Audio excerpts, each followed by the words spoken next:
まだ光に燃える闘志があるなら Hello and welcome to the Weekly Stuff podcast with Jonathan Lack. And Sean Chapman. We are here to talk about stuff. Today on the show, we are coming to you on Friday instead of our usual Monday, Tuesday, because today is the 3rd anniversary of Weekly Suit Gundam, a show we began on June 10th, 2019. It is now June 10th, 2022, and so we will be bringing you the first of a couple of Weekly Suit Gundam anniversary celebrations, because we have so much stuff to rank. We are breaking it into parts, but you'll hear the first of our rankings where we are going to be talking about all the Gundam shows and how we as an official Gundam podcast would rank them all together. That'll be today's episode. But 3 years, that's a pretty paltry anniversary, because in a few days, Sean, we have the 10th anniversary of this podcast, the Mothership, the Weekly Stuff podcast. That is on June 13th. That is on Monday.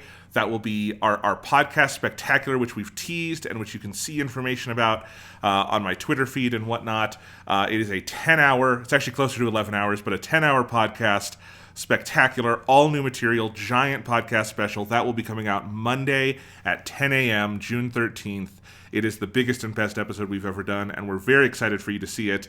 And I do want to go back in time and slap younger Jonathan for starting a second podcast right near the anniversary of the first podcast, because it has made this last month logistically nightmarish. Yes, it is the heaviest June in the history of this podcast, like, easily. And yes. It's that funny thing, because it's not just that, like, the anniversaries line up, but that it is the 10th anniversary and the anniversary episode where we have caught up to Gundam, right? So it's like, yes. This is like the true anniversary episode of Weekly Suit Gundam that we have, like, been thinking about since it became clear that the show was bigger than just covering the original Mobile Suit Gundam. And it is very funny that those two things lined up literally exactly, somehow, without any of us ever thinking about that beforehand. Yeah, that's part of why we are breaking up the Weekly Suit Gundam anniversary celebrations into multiple episodes, because we would not have had time to do all the requisite work to do it all in, even if we could fit it all in one podcast, which I don't think we could. If we could, we would not have had time to do all the requisite work for it and get the 10th anniversary podcast out the door. So we're going to get part 1 out for the anniversary, and then the other 2 will come later, and it'll all be good.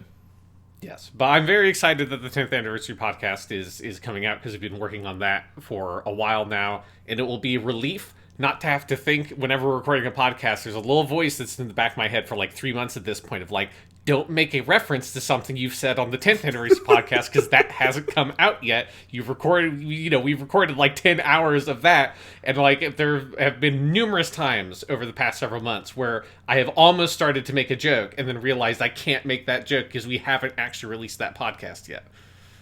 Yeah, we started like planning that in January. We started recording it the first week of April, and it's finally coming out now the second week of June. Holy crap. There was a little bit, Sean, last week when I finished editing it and was exporting it, and I kind of leaned back and I'm like, oh, fuck, what do I do now? And then I remembered I have a million other things to do. Mm-hmm. But like, it has been eating up a good portion of my brain space for the past 6 months.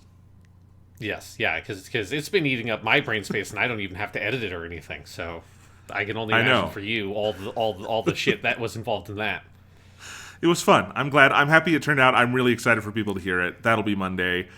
Today we'll do some Gundam, but before we get to any of that, Sean, do you have any stuff to share with us? Yes, I do have some stuff. All of my main stuff this week is Genshin Impact related, because Genshin Impact has come back after the long hiatus, mostly due to issues with COVID and the lockdown and stuff like that in Shanghai.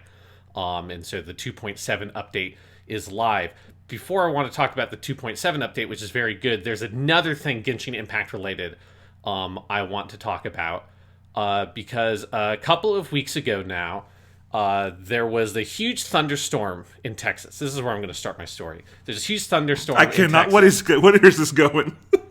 And I could not sleep, because it was the most ridiculous thunderstorm I think I've ever been in. And I know that like Texas has way more thunderstorm stuff because of climate than Colorado, but it was like at like 5 a.m, just constant thunder. It was basically like, it looked like God put a strobe light on outside with how frequently there were flashes of lightning, and like that's not an exaggeration. Like it was literally like a strobe light effect at times, and I couldn't sleep.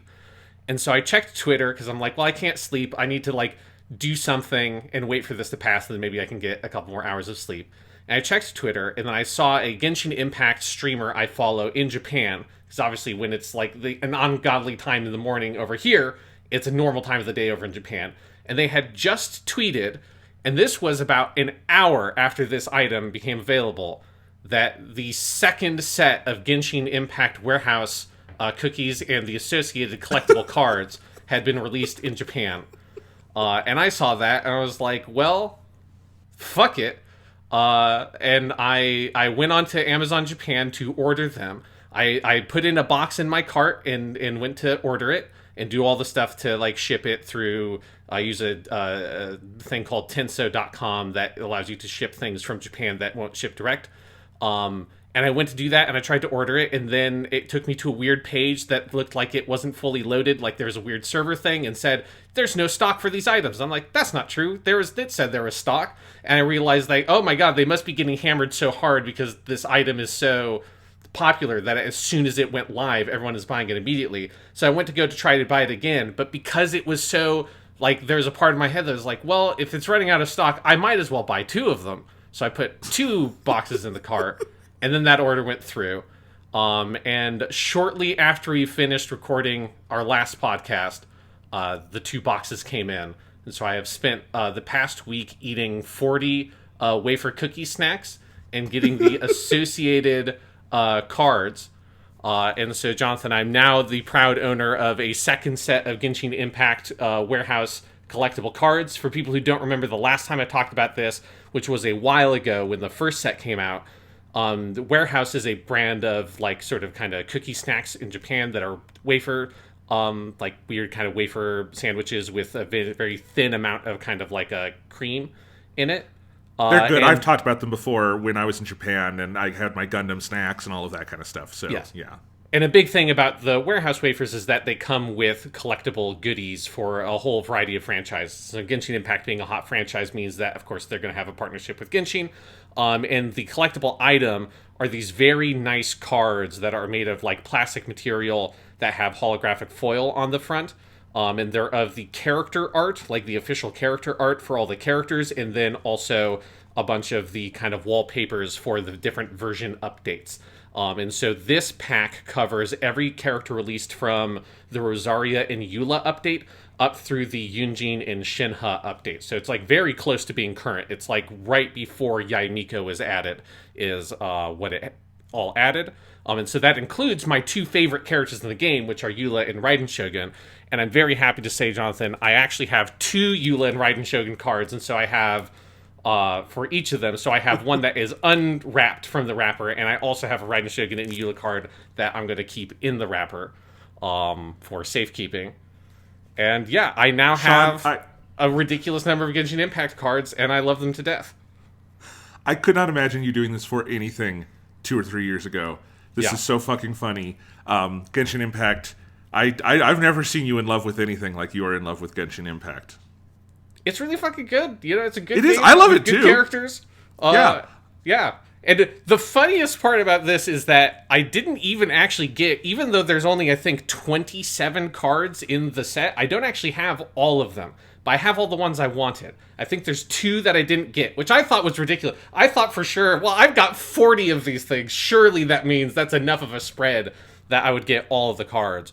But I do have all the character cards in the set, and then there's like 1 or 2 of the wallpaper ones for Genshin Impact 2 Warehouse that I do not have. But I've got all of my favorite cards. I've got a Kokomi, I've got Yunjin, I've got Yanfei, who's now, in the good stuff.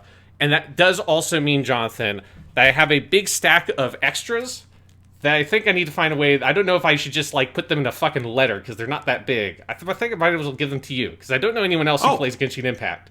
I would love them. That would be great. So we'll talk off stream about what would be the easiest way to send these to you because I don't even know what your address is, which obviously you shouldn't say on the podcast. That's a good point. But yes, because I've got a bunch of these, and if I send these to you, or when I send these to you, I do have one request.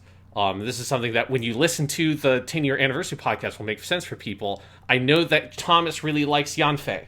So I want you to give this Yanfei card to Thomas. I'm saying it on the podcast because I know that he also listens to the podcast, so he knows if Jonathan doesn't give you this Yanfei card, you have my permission to do what you need to do to get it from him. But be a John Wick situation. yes. Yeah. Thomas is going to go down to his basement and break the fucking concrete and get out all his guns and go for that Yanfei card. Yanfei card, I think, worth even more this week because of the 2.7 update, Sean, Yes. where Yanfei is a fucking star. And I have to say, there's a Genshin Impact topic on the 10th anniversary podcast, and I think our discussion around Yanfei would have gone slightly different if this material had been out. Yeah, I think for both Yanfei and Zhao, also, who's a big, heavily featured in the 2.7 update. Have you done all the stuff with the update yet, Jonathan? I've done everything in the update except Yelin's story. But I've done everything else. I've done all the combat trials. Basically everything they added to the game, I've done everything else. Yeah. It is a great fucking update. I thought that the main story thing they added with Yanfei and Yelan and Ito and Shinobu and all that, like, it's a cool set of characters and a really cool story. And I like with the Shao character how, like, sort of, like, diligent they've been over the past, like, year and a half of the game, like, slowly developing his character arc for what feels like big payoff you get here, in a way that I was, like, shocked by how, like, emotional I got about it. Because it's like, because he's a character I've always liked, but I was never, like, completely in love with. But there was something about that they, like, really kind of worked on, that every time he popped up in an event, it felt like you saw him opening up a little bit more and kind of unpacking some of the trauma that character has from his life as a Yasha, fighting and, like, collecting the karmic debt or whatever with his whole thing. And then that's, like, there's just such a huge payoff in the cutscene at the end of the event that I was very emotionally affected by it. It's something else. I mean, this is definitely one of the most substantial story updates they've done. Like, that main campaign they added is long. Like, that's at least, like, 6 hours, I feel like. It's a big, giant chunk of story, tons of writing, a lot of actually pretty involved gameplay stuff at different places.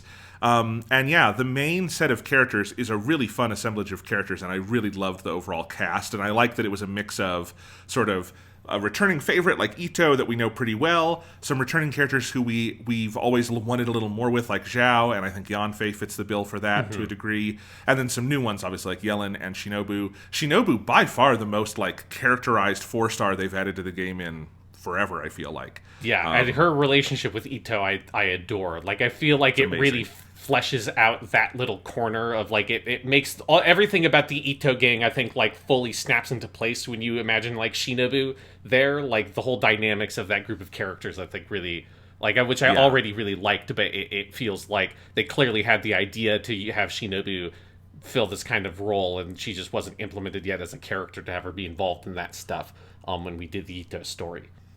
Yeah, absolutely. But as fun as the group of characters is, this is not one of the Genshin Impact, like, comedy updates. We've had plenty of those with the different, like, festivals.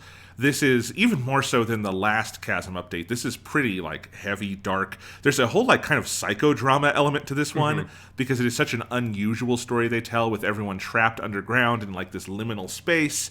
And it's kind of a page turner. I moved through that story pretty fast. And then I also think the combat trial they added was fantastic. So, really substantial update where you go, oh, okay, I see why this would have been hard to complete under, like, lockdowns. This is a lot that they added here. Yes, no, this is, definitely, it's not one of the smaller updates you sometimes get. This feels like there's a lot of stuff to do. And obviously there's a whole second half of the update, which is where Shinobu will be, like, in the gacha, and there will be a whole thing with that as well. I have saved up so many fucking wishes, Sean, because I want Ito. I want to be guaranteed to get Ito. I want to get Shinobu. I have 100 wishes stored up right now. It's fucking crazy. Well, I had, I think, 140 total stored up. Especially if you include whatever, like, you know, the refunds you get when you, like, get dupes of characters and you can get another, like, wish back. It was something probably around there. And I can say now, I officially have every character in the game except for Clay, because I managed to get Yelan. I actually got Yelan very fast, and that's the only reason I was able to get Shao, because I got Yelan, I think, in about 40 pulls, and I got super lucky there. And then Shao was like, I did 90, didn't win the coin flip, and I did, I think, 50, and then got him again. So I have, like, nothing right now, but I got Shao 2 days ago, because I got enough Primo Gems from the event to get enough. So it's like Shao was like a normal amount of, like, I had to, like, throw basically everything I saved up in the long delay to get him. But the long delay thing weirdly worked out, that it was time to, okay, here's a time where there are 2 characters in the gacha banner that I don't have either of them. And I've always been frustrated that it has always basically worked out that way, that they never do when it's a character I don't have yet, it's never been doubled up with another past character that I've already gotten. So it's one of the reasons why it has taken me a long time to get those other characters I didn't have or didn't get on their first runs, is because I've always had to make a choice between them and someone else. But because I had so many wishes just saved up, I didn't even have to spend any money to try to get them. I got both those characters. I was really hoping I could. Yet.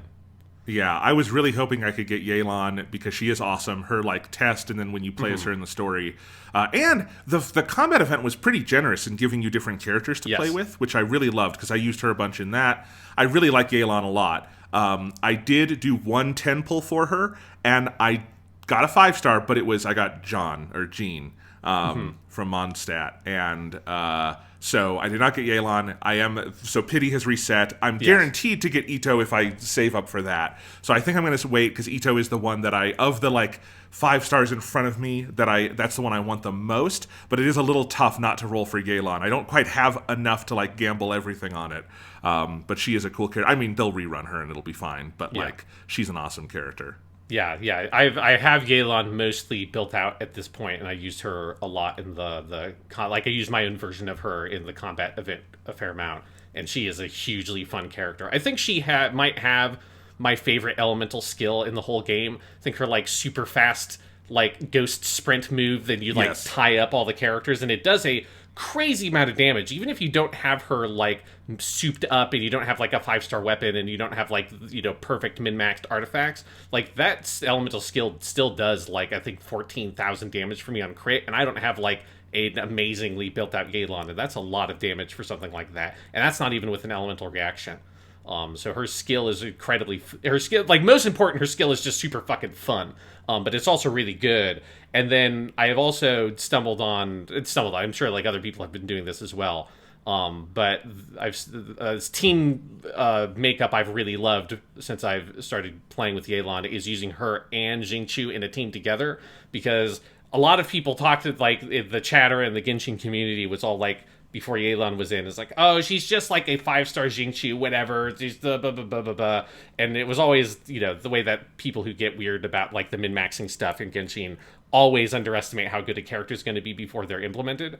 And I think one thing that in that conversation of is she or is she not better with her burst off field as Jingchu is, because it's a similar effect. A thing that people miss is well, you can't put 2 Jingchus on a team together, but you can put Jingchu and Yelan on a team together. So I've been rocking a Toma, Jingchu, Yelan, and Yanfei, but you could also put in Yoimiya there as well, team to just do crazy pyro vaporize reactions with just having a million little hydro bullets shooting people, and then with Yanfei you're just chucking fireballs constantly, or you'd be shooting fire arrows with Yoimiya, and it is incredibly high damage team. Particularly the Yoimiya version might be the most damage I can do to a single target enemy, a boss, because that's the kind of enemy that Yoimiya is good at. That might be the strongest team I have for that kind of scenario right now, because of how much crazy fucking damage it does with all the elemental reactions.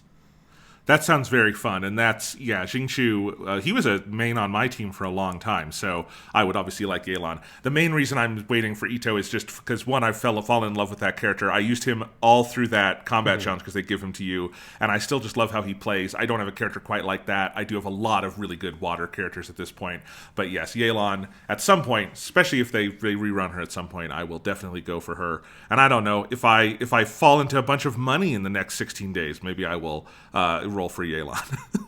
But yes, she's very cool. A good character worth getting. But obviously, if you don't have Ito is also one of my favorite characters in the game. His crazy charged attack shit is awesome. And then now I've got a whole This is just like the Xiangling update all over again. I have a whole emotional connection built up to his fucking cow, Ushi, at this point, too. I know, I was gonna say that. Yeah, Ushi and Guoba just need, like, their own fucking TV series at this point. They're so great. Yes, yeah, it's like, here's like all the mascot characters in Genshin Impact from People's Skills. You get the Raven, Oz from Fischl's, the whole thing. Also, got a whole set of weird animal people that can just hang out and... You know, we haven't had a big official event in a while, but I'm sure eventually we'll get, like, emotionally obsessed with Oz also, and we'll have our whole little animal gang. Because it's the same thing as Xiangling, where, like, the little, you know, at first you get Xiangling and you're like, oh, that's cool, this little bear comes out. You're not sure how much in the story it even is, right? And then suddenly Guoba is, like, a major, like, pillar of Genshin Impact lore. And then now you have Ushi, who, like, is, like, just a major, like, figure in this whole update. He's so fun. But also, like, I think, like, emotionally builds out Ito as a character more, too, to have Ushi with him. I love it. It's so good. This game fucking rocks. Yeah, Genshin Impact kicking ass. I'm very glad that it is back, because I was missing having new Genshin Impact content while it was on hiatus. Speaking of Genshin, I wanted to say one more thing about it. I am in Colorado right now with my family, and so I didn't bring my PS5 with me because I can play Genshin on my iPhone and my iPad. And my iPad is much easier to bring around than the PS5. Yes. And they have done, in the last couple months, some updates to the iPad, and basically the iOS version. And I have an iPad Pro, an M1 iPad Pro, so it's a 120 hertz screen. And the M1 chip runs Genshin incredibly well. It's the best optimized mobile version of Genshin. And they've updated it so you can run the game at 120 FPS now. It's not perfect. It doesn't, like, consistently... No version of Genshin has a perfect frame cap because of all the, like, online stuff. There's a lot of shit that can go on in that game when shit pops off, for sure. But... it works. It's definitely higher than 60. It's extraordinarily fluid. It's just, and the iPad version has always run just incredibly well. It's one of the best ways to play the game. And, like, at this point, now it's doing some things. It can do some things the PS5 version can't because of, like, the FPS and some stuff like that. Overall, I think the PS5 version is still the best version of the game, just for your overall stability and some stuff like that. But the PS5 is also a giant behemoth of a console with, like, a heatsink the size of your arm. And the iPad is a fanless thing running a single system on a chip. But that M1 chip is so fucking capable, and Genshin is so well optimized for it. The one thing that kind of annoys me is that they haven't put it on Mac yet, which is weird because Macs run the same chip as an iPad. It's the exact same architecture. In fact, they literally could activate that in the store because you can run any iPad or iPhone app on Macs now. The developer just needs to okay it. So they could even do that. But it would be cool if they made a Mac client because my machine has the M1 Pro chip in it, so even more graphics like capability. It could really, I think, go really high, and I would love to see them put that out because if they already have the iPad version, it wouldn't be a huge lift. Yeah, I wonder if the reason why is because the iPad would be running the mobile version of the game, which is like a different version, right? So it's got like different graphic settings and stuff like that. So I wonder if it's just like they don't want to necessarily just throw the mobile version onto Mac as opposed to having like something that would be as capable as like the PC version of the game, but just on the Mac. I wonder if that's why they haven't done it. Yeah. But I mean, even then, the mobile version now at this point has a ton of graphics settings. It's an extremely capable version of the game. I play it. I have my Xbox controller and I just use that. It's great. So it's a fun way to play the game. It chews through battery pretty fast, but that's reasonable. It's a game I'm running at 120 FPS on the fucking thing. But yeah, it's pretty cool. Awesome, yeah, because I have now, with my fancy pants new Android phone, I have occasionally done my dailies on Genshin on that, and that's been fun. It's been weird trying to get used to the touch control stuff with that, although the game is totally playable. Like, I see why for some people who don't have consoles or a PC, that the mobile is like their main version, and they just use touch controls, and it's impressive how well the game plays that way. The touch controls are phenomenal for what they are. Like, I've never seen touch controls that good for a game I usually play on a controller. Yeah, for something that's like still designed as a controller type game. It's not like the whole thing is like the touch controls are meant to replicate you using a joystick and pressing buttons effectively. But yeah, it works very well. But it does, like most things, like I feel like the battery on my new phone is like good at not draining quickly, except for on Genshin Impact. It's like any other game I've played, anything else I do, like the battery drains at like a totally normal rate, and then Genshin Impact is like, oh my god, this thing is fucking going at a certain point. I can't do more than like maybe 15 minutes, and then I'm like, I feel like I need to stop and let this thing rest because it's just going to start chewing through the battery. It's like that on iOS also, which is amazing because iOS is like so energy efficient on iPhones and iPads, and Genshin is like basically that, and some Google apps are also not great optimization for power efficiency, but yeah, it's very funny. Anyway, we've talked about Genshin enough. Anything else going on, Sean? Yeah, my main stuff is just eating wafer cookies, admiring my cards, and playing Genshin Impact. That's been my life for the past week. I've done one other thing. I got Disney Plus to watch the Obi-Wan show, episode 3, by the way. Holy fuck, that was good. Yes. Right? Yeah. Yeah. Yeah, we'll talk about that in a few weeks. Anyway, and while I've had Disney Plus re-upped, I've been catching up on stuff. I watched the Hawkeye show, the Marvel show, really good. Hawkeye's a very fun show. A little too into like the different Marvel like connections at the end, but overall really liked it. And then I watched Moon Knight, which is the exact opposite in terms of Marvel connections, in that it is the first thing Marvel has ever made that does zero references to anything else. It is just Moon Knight. And it is also great. Oscar Isaac, Ethan Hawke. It's just a really, really cool fucking show. Really like Moon Knight. And then I also caught up on the Book of Boba Fett, which is the show that came out in December that some people have asked, like, where's your podcast on Book of Boba Fett? And the answer is we just missed it. Have you seen that show yet, Sean? No, I have actually watched, because now that I have my Disney Plus for a month, I have watched Hawkeye, and I think I agree with what you just said. It's great. I think it's probably my favorite, because I'm 2 episodes into Moon Knight, so I can't assess Moon Knight yet fully, but I'm enjoying that with Moon Knight. But I would say that Hawkeye personally so far has been my favorite of the Disney Plus Marvel shows. I actually think I like it a little bit more even than Loki. Even if it has a little bit of, I agree, like awkwardness in the last episode or 2 with some of the Marvel references. The tone and style of Hawkeye is, I think, just so completely on point for kind of what I would exactly like. It's kind of like the platonic ideal of that kind of superhero show to me. I really enjoyed that. But so I watched that because I'm watching it with my family. So I watched that. We're a couple of episodes into Moon Knight, and then once I finish up with Moon Knight, then I think I'll move on to Boba. Yes. Well, if you want to watch Boba Fett, Sean, you could also watch it in the fan edit I'm doing, because I did want to mention this. So Book of Boba Fett, I'm not going to spoil it here. It's a really weird show structurally, because it is not really its own Boba Fett show, but it's not also entirely Mandalorian Season 3.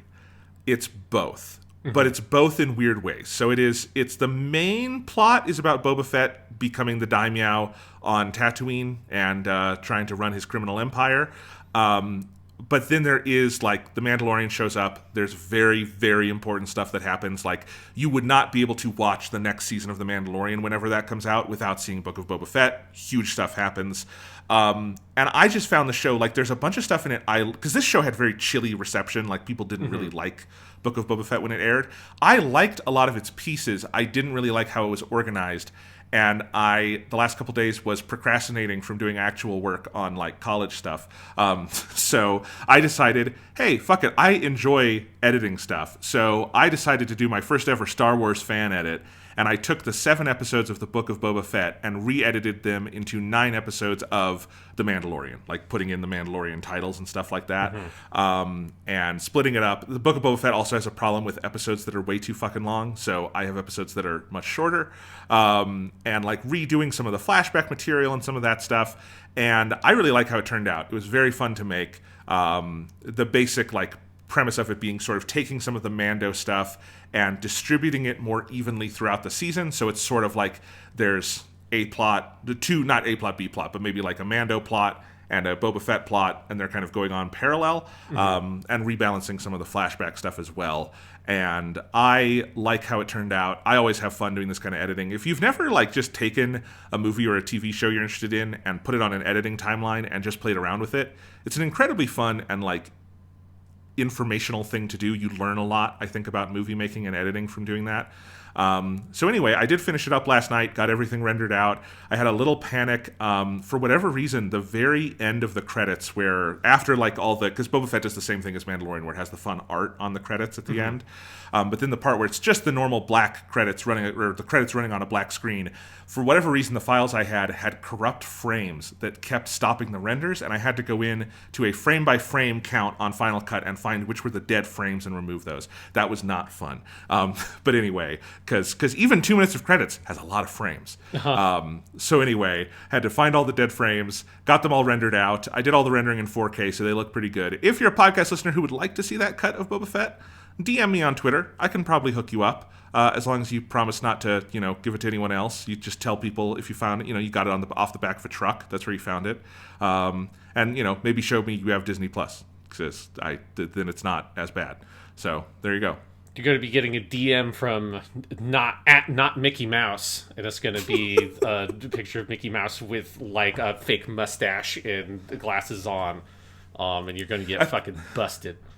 I thought you were going to say it's Mickey Mouse, and it's a gif of him with a bat, like, hitting it on his hand. Like, I mean, that's what happens once you open up once you send the message with the link or whatever back to him, and then he sends you another message, and you open that, and there's just a gif of Mickey Mouse with a bat, and then you hear a knocking at your door, and that's the end of the Weekly Stuff podcast. We had a good run. Unfortunately, he got moused. Luckily, the 10th anniversary podcast is already up on all the servers and ready to go. It doesn't need me to release it. So if Mickey kills me between now and then, it'll still come out. Somehow, I'll be at your funeral or whatever and grieving you, and then someone will be like, have you listened to the anniversary podcast when it went up? I'm like, no. And I go and I listen to it, and it's just 10 hours of Mickey Mouse laughing.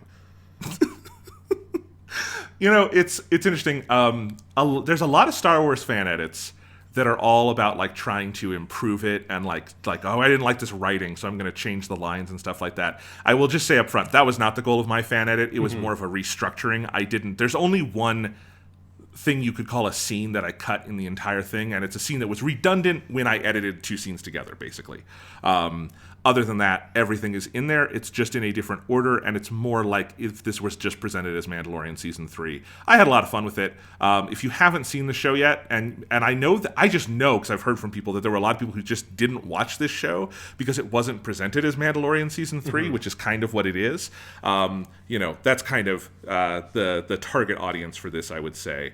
But yes, I definitely had fun doing this because, like I said, editing is fun. Yeah, it's interesting just because, even not having watched the show, I obviously was, aware of the general reception. I was aware of, that there's a couple of episodes in the back half or whatever that are basically just Mandalorian episodes, and where, a bunch of huge shit for that show and that series happens. And it always seemed like, in my head, that it seemed like it would have been smarter to do the thing that you have done with your edit of, why... Because there's just all the reception I saw was people being like, I don't know, all this Boba Fett stuff, I don't know how to feel about it, but these Mandalorian episodes are really good. It's like, why structure a show like that? It doesn't really make sense. Yeah, well, I'll send you the link, Sean, yeah. And I assume you will not rat me out to the mouse. No, of course not. I certainly have not been a plant since we were 13 years old or whatever. It's definitely not a thing where the mouse knew this would happen and took me out of my vat and put me into that middle school to become friends with you for this exact day. That's definitely not in my entire life. I'm imagining Mickey Mouse as Glemmy Toto from Gundam Double Zeta, with just a bunch of Purus in tanks, but they're all Seans, just being dropped at different middle schools to see who will grow up to be a fucking pirate. Why do you think I don't put my picture up on the internet? It's to, so that nobody else knows, because there might be another Sean in their life that's just me, and they would give the game up. This sounds like Jordan Peele's next horror movie. But anyway, Sean, should we talk about some Gundam? Before we do Gundam, I do think there's a little bit of news, because I want to talk about the state of play a little bit that happened, because there was some big shit that happened at that. Yeah, so there was not an E3 this year. There have been a bunch of game announcements. We're mostly not covering it because this is a busy fucking month. But did you want to go over some of the news that came out of the Sony stuff? Yeah, just because there was a couple of announcements that jumped out at me, and because there is no E3 this year. Apparently, the ESA is saying there will be an E3 next year. Of course, there will. I mean, originally they said there would be an E3 this year until they're like, no, we're not, and they've announced there will be an E3 2023. That's not going to happen. But yeah, so Sony did a big third-party state of play, and there were a few notable announcements. There's the Resident Evil 4 thing, which I think we're both on the same page. Jonathan is like, that's fine, but Resident Evil 4 is in the list of video games that do not need to be remade. Resident Evil 4 is probably literally at the top of that list for me. Yes, and I also think this trailer hammered home for me that, like, oh, right, Capcom's whole policy now of using non-union voice talent, it didn't bother me too much in Resident Evil 2 or 3. It will bother me in 4 because Leon's voice in the Paul Mercier performance from Resident Evil 4 is just so iconic. And I'm sorry, Leon's non-union equivalent is not as good as that. Yeah, and it's just something of where Resident Evil 4's tone originally, and it's entirely possible that they do enough different stuff with this remake that it can be interesting in its own right. But yeah, looking just at the trailer, there's just something about Resident Evil 4's particular tone of Capcom in that era, in the mid to late 2000s, where they had games like that and Dead Rising that had this very fun, campy tone, and a lot of the voice acting is a big part of that, and it doesn't capture any of that to me, and, like, I don't know what, like, a more going, like, harder in a horror direction thing, if that works for Resident Evil 4 or not in a remake context, which it seems like is kind of what they're doing. Yeah. But, it's formally announced. I actually had forgotten that had not been formally announced. Yes. When that trailer came out. It was, like, the most known unannounced game in recent memory. Like, it had been leaked to death for, like, 2 years at this point. So it was just nice to have it, like, officially out there. Then another announcement that was, like, a cool trailer, a thing we already knew, but is an absolutely kick-ass trailer for Final Fantasy 16. That trailer fucking kicks all kinds of ass, and it motivated one of my favorite tweets I've made, because my favorite thing to tweet about is Naruto.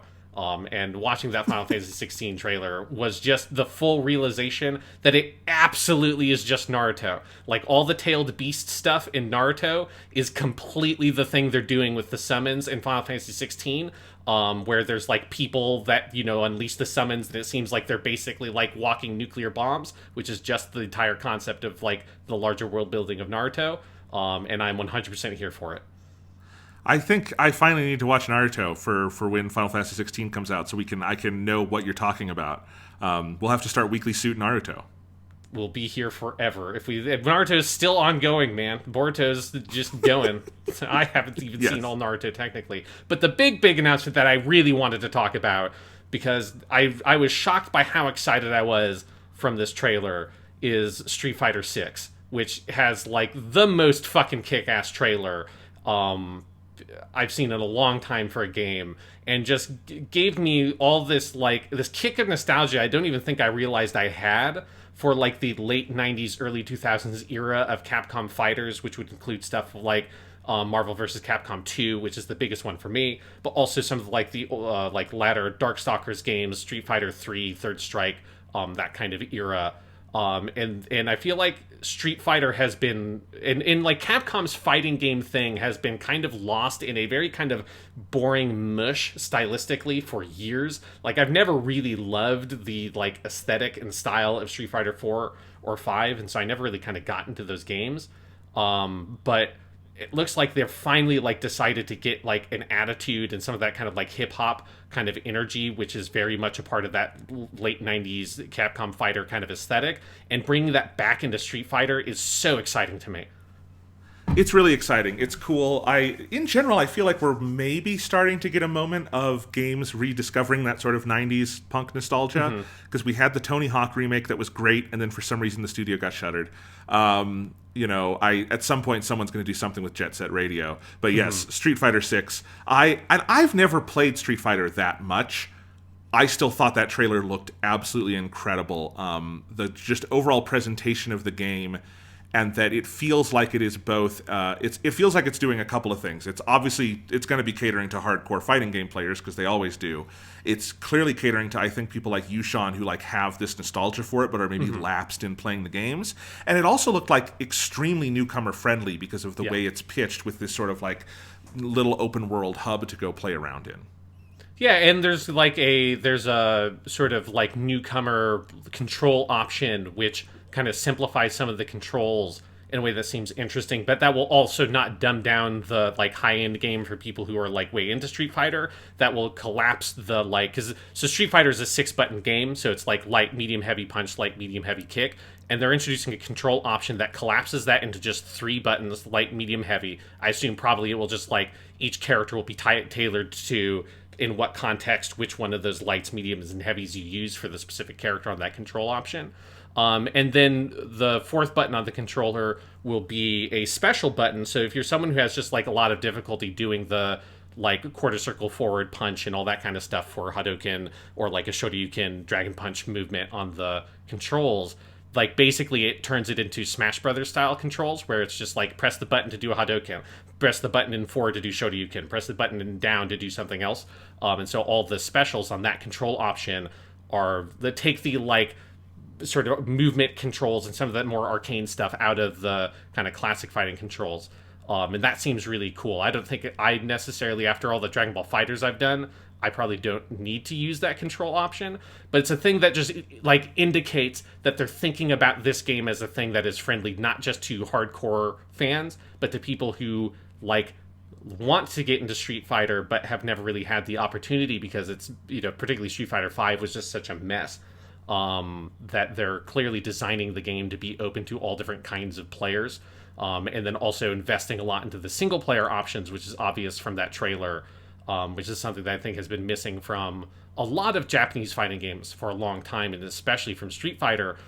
Like, that's just really exciting to me, that it feels like this is like the Capcom that has, you know, who came back to like Resident Evil with like Resident Evil 7 and like revitalized that franchise, who did all that awesome shit with like Monster Hunter World and really like, you know, blew up that franchise in really cool ways. Like that Capcom, the one that made Devil May Cry 5, you know, like that Capcom has come back to Street Fighter now, finally, and it is the same attitude that this like really kick-ass modern version of Capcom has had in all their other big franchises, is now coming back to Street Fighter and taking that energy to that franchise. And I think this will be the first fighting game since Dragon Ball Fighters that is like really high on my like I need to play this game and I'm really excited for it list. I absolutely want to play it. I think the simplified control option sounds great, because part of the thing that's hard about it, like, these games are hard to play on normal controllers, because that's not what they're made for. Like, I've always felt with something like Street Fighter, especially, like, if I really wanted to get into this, I'd want to get a fighting stick, so I have like the 6 buttons, and I have the better stick for it and all of that stuff. Because, like, you know, it depends on the controller, but joysticks on controllers aren't always the best for doing those kinds of moves. Yeah. So I think that's a very good option, and it seems like they've made a smart version of it. And yeah, I remember we've been doing this podcast long enough, Sean. I feel like there was a moment where there was a general fear Capcom would go the way of Konami, and they have not. They've done a reverse Konami, as we call it in the industry, where instead of abandoning everything and becoming a pachinko machine company, they've become one of the best game companies in the world again, and that's pretty cool. Yeah, it's just, it's so fun to feel like Capcom, which when we were kids was like one of the biggest game developers in the whole world. Like, Street Fighter was huge. And like, we were both like, we're just old enough to like, that like arcades were still a thing when we were like 6 to 10 years old, right, in America. And now arcades, like after that point, arcades kind of weren't a thing anymore. So it's like, you know, I have enough nostalgia for that period of going to an arcade and playing Marvel vs. Capcom 2 or Street Fighter Third Strike, even though I didn't really understand how to play those games. All of the aesthetic and energy and style of them was so like vital and alive. And there was just a really dour, long period for Capcom with like Resident Evil 6 and stuff, and Street Fighter 5, where all that style was just sucked out of it. And then, yeah, now Capcom is back on top of the mountain again, and that's just such a cool arc, because, yes, we have seen other companies not be able to get back up and instead just keep on falling down and down and down into the pit. Is Capcom the one that made that awesome fucking X-Men arcade game, Welcome to Die, that whole thing? I think so. Yeah, I'm not sure off the top of my head, but that sounds right. Who do I ask to get a fucking modern port of that one? Fuck, that game was awesome. Wasn't that the one that had 2 screens and it was super wide? Mm-hmm. And yes, I feel like I know at one point there was an iOS version of it, because I did have that. But that is, you're talking about our arcade memories. I remember that game because it was awesome, and yeah. I think that was a Konami game. So oh god damn it! So we'll never see it. Yeah. Sorry. Shit, we're totally shit out of luck. If I had the kind of money to buy a fucking arcade cabinet, that is one that I would buy. But now I'm getting us off track. No, absolutely, the Street Fighter thing was cool, and I also I don't want to gloss over how fucking great that Final Fantasy 16 trailer was. That I made a joke. They said summer 2023, and I said I can't wait to play this in February 2024 because I feel like that's what it always means is like the end of the fiscal year. But actually, that game looks like it's in such capable hands. I believe they could get it out on time. Like that game looks fucking polished as shit. Yeah. The combat in it, which is I didn't know this until now, but it's got the Devil May Cry 3 combat director doing the combat on this, and it's got that level of like flash and polish and verve to it. The frame rate was like super good in all of that. It looks like a real dream team is making this. This feels like the most positive the entire community has been around a new Final Fantasy since 10. Like, how far back do you have to go? Because, I mean, as long as you like exclude 14 Realm Reborn, right, which is kind of its own thing because the Final Fantasy people are fucking crazy for that. But what I'm saying is like upon release. I mean, like because 14 got good. And like a Realm Reborn, but I remember when a Realm Reborn launched, people were a little hesitant about it because of the original 14. Now, that's probably the most acclaimed Final Fantasy ever, if you're being honest. But like, 13, I think there was some, trepidation about it. 15, there was a lot of trepidation about it. 12 was well received, but more niche. It's just like 16 looks like it's going to be a fucking blockbuster that every flavor of Final Fantasy fan will be into, and that's kind of amazing. Yeah, and it's something where, even if it does, because it certainly could get delayed, but this is not a like Final Fantasy 15 scenario where that game was in development hell for like 10 years.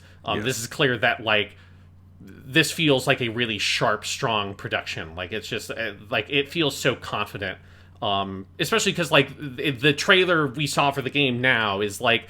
It's a trailer for the same game we saw like a year and a half ago or whenever we last saw Final Fantasy 16. And that's like a good sign because oftentimes when you have like the very troubled production, it's like you have the trailer and then a year or two later you have another trailer and you're like, this doesn't even look like it's the same video game anymore because clearly you don't know what you're making. This feels like a confident production with a very clear vision for the game. That is a vision that I think we both are like fully on board for, getting kind of a little bit more of that kind of dark fantasy vibe back into Final Fantasy from the classic games is awesome to me. And I'm super, as someone who does not have the time in my life to invest in Final Fantasy 14, I'm excited that like this feels like it's taking a lot of stuff that game does well, but putting it into a game that like a normal human can play. That also doesn't have like Genshin Impact in their lives, Right. Like 14, I think if you and I had gotten in on the ground floor of that one, we probably would be invested in it. But it's hard. It's kind of like telling someone to get into Genshin now. You can do it, but it gets harder every day when there's more stuff. Yes. So very cool. Was there anything else from the state of play or sort of the not E3 we're living through that's worth mentioning? I thought it was extremely funny that when they announced some PSVR 2 games, that the thing they led with was Resident Evil 8, and the thing they led with was Resident Evil 8 was Lady Dimitrescu. I thought that was incredibly funny, that the first thing they showed with VR was like, we know what you pervs want, we know what you need, you need your giant hot vampire lady in full 3D and VR. I think it's wild that they're... I think it's wild that they're calling it Resident Evil Village Step On Me Edition. That's really funny. Yeah, it like, although to be completely fair to the game, like actually that VR version looks really cool. Like I'm curious about PSVR 2, but it was so funny that like everything in that trailer is just the Dimitrescu manor, and there's a lot of focus on Lady Dimitrescu, and it was just like the most like that marketing team fully understands what the internet at large likes about their video game, and what they will probably do once they have that in VR. Indeed. Here's one question. Is there anything big coming out this year, and not 2023, that isn't Nintendo? Nintendo has a stacked 2022. We got Splatoon 3 coming, we got the new Pokemon, we got a new Xenoblade, very stacked 2022.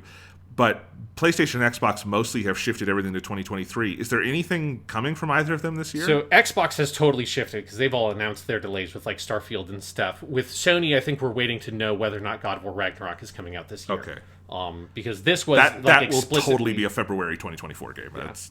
Well, this was explicitly a third-party state of play, right? So the only first-party thing they showed was the Horizon VR game, but that's just because this was where the VR stuff was. So I'm assuming that there's going to be some kind of first-party show at the end of June or in July or sometime that they'll do that. And I think that's where we'll find out where they're positioning God of War Ragnarok. Because I have a hard time getting a sense of where that game is targeted for. Because it feels like they've kept on wanting to just say it's a 2022 game without ever really, like, confirming it. And it's just always felt very elusive what they've been targeting that game for. Partially because we haven't had, like, a lot of big trailers or anything for it. So I feel like we'll get a big state of play for that. Because that is... whatever, like, that will be the next big first-party Sony game, because that will definitely be before, like, Spider-Man 3 or Spider-Man 2 and that stuff. So that's the one that's, like, an open question mark whether or not that's targeted for this fall or not. Yeah, I'm guessing that will follow the Horizon path where it gets the end of the fiscal year release, but we'll see. I mean, that said, a year between major Sony releases is a lot. Yeah, so because they had Gran Turismo 7 this year also, so it's like the first half of the year Sony had a lot of stuff, but we'll see if they have anything in fall. It is weird to be in this, like, COVID world where, like, video games actually don't come out in the fall anymore because they all, like, missed that date. Like, it just feels like, because last year was the same thing where it just felt like the fall was weirdly barren, because everything was getting pushed later and later. Yeah. This isn't an exclusive, but we are getting Call of Duty Modern Warfare 3, and that will be big. And I am looking forward... Okay, 2. Yes. Yeah. The new Modern Warfare 2, 2. Yeah, Modern Warfare 2, 2. But this one, done with Roman numerals instead of Arabic numerals. Yeah, there you go. That's the difference. I mean, I am looking forward to it, because Modern Warfare 1 is completely broken in the launcher, and I can't play it. And I really like that multiplayer. Yep. So, we'll see. Tried to download a 50-gigabyte patch on my PS5 the other day. I was like, no, stop. It's just like, you gotta stop. You can't do this. No, like, I'm not gonna fucking... No, and so I just installed the whole thing, because it's like, I can't get you to run. Just stop. Don't do this to me. Don't try to install a whole other video game worth of data here. I got to that point with it on my Xbox as well. I would really like it if Microsoft and Sony could just sit down the Call of Duty people and be like, listen, you're the only game doing this. You gotta cut it out. Like, you gotta fix this shit. This is insane, guys. That'd be nice. That might be why Xbox bought Activision, was just to be like, hey, fuckers, like, you just gotta stop. You gotta cut this shit out. It's getting ridiculous. Yes. It's like, look, we only have, like, 500 gigabytes or something of usable memory in the Series S. You gotta cut the shit out. We're just gonna buy you. You just gotta stop. We need to let people on the Series S actually play Call of Duty, for God's sake. Yes, since it's the only next-gen console people can buy. Exactly. Indeed. All right. I think we're wrapped up now. Do you want to talk about Gundam now, Sean? Yes. Let's go ahead and talk about some Gundam.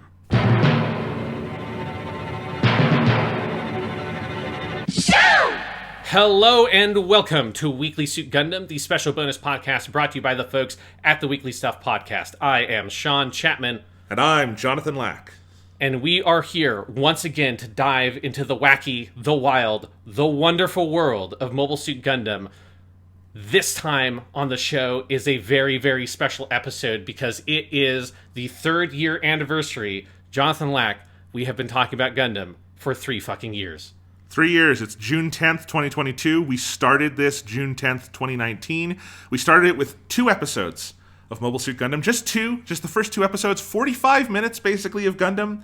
And look how far we've come, because now on this, the date of our 3rd anniversary, we've watched not just 2 episodes of Gundam, we've watched all the Gundam. Yes, we are officially caught up, which is crazy. It was just a thing that we were kind of targeting, because it seemed at a certain point that it was clear that about the 3rd year anniversary is where we would be catching up. I'm glad that we've managed to fully catch up with all the Gundam. So that means that the 3rd year anniversary is a big anniversary for this podcast, because we have to do all the rankings, we have to rank all the things, because we have all of the Gundam, a whole sea of Gundam out in front of us that we need to put into little boxes and define what they mean and what they are and how good they are for our own, sick pleasures.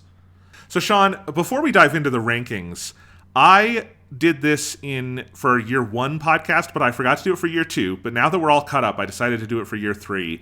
I calculated how many episodes of Gundam we've watched, how many movies we've watched, how many OVAs we've watched, and I got approximate times for all of those.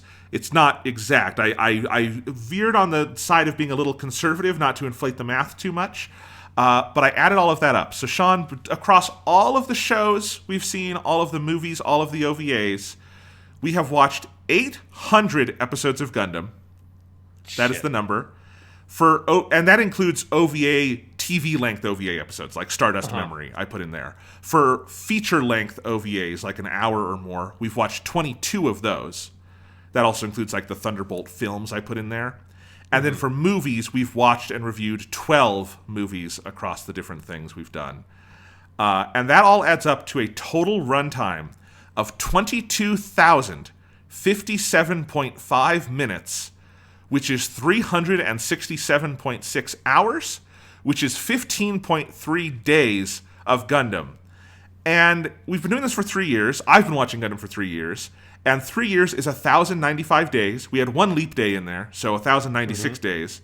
15.3 days divided by 1,096 days means I at least have spent 1.4% of the last 3 years of my life watching Gundam. That does not include rewatches, which would inflate that number. And if you add all the time spent recording Gundam podcasts, building Gunpla, doing other Gundam merchandise, it's probably like 2 or 3% of the last 3 years of my human existence, and yours too, basically, has been spent watching Gundam. That's a lot of Gundam, Sean. That's a lot of Gundam. And the weird thing for me to think about now is the fact that this is the second time I've basically done that. Like, yes. You can cut out, like, Build Divers Re-Rise and, like, 1 or 2 of the movies from that count if you want to, like, get it a little bit more exact for me. But yes, and I did that in the span of, like, 9 to 10 months, like, 5 or 6 years ago, or... Yes, like 7 years ago, I think now at this point. Like, what the fuck is time? I have to, like, realize, like, oh yeah, this is the 3rd year anniversary, so I can't just use the mental estimate of how long it had been since I watched all of Gundam at the start of this podcast, because that was 3 years ago. Here's the funny thing, though, Sean. So that's, like I said, 15.3 solid days, 800 episodes, and 30-ish movies. If you want to get into Gundam, that's what you're looking forward to. That's the full... You don't need to watch all of it, to be fair, but a lot of it, most of it, is really good. Still less than One Piece, because One Piece is at 1,020 episodes. It's still about 200 episodes short of One Piece. All of Gundam, 40 years of Gundam, still about 200 episodes short of One Piece, and One Piece is ongoing. That is the most frightening statistic of all. The fact that you could engage it wholesomely with a franchise that has been going actively for over 40 years without any, like, significant periods of, like, nothing coming out for it, and still you're not caught up to fucking One Piece, is a very good mathematical illustration of why I have not watched or read One Piece yet. Yes. There's others. Naruto, if you add Boruto on top, is close to that as well. But, you don't have to add Boruto on top, is my understanding. Anyway, so there you go. Those are the numbers, Sean. But should we transition into talking about what were our year 3 shows that are sort of the main focus for the start of today? Yeah, so we're gonna start off, like, the main topic with this podcast, just talking about everything we've watched in the 3rd year. Kind of the same thing we did with the last year anniversary, mostly because, like, I don't want to have all the new stuff we've watched get lost in the muck of all the other shows, because we have covered 33 different items for the overall list. So, like, these 11 would end up getting lost in that muck a little bit.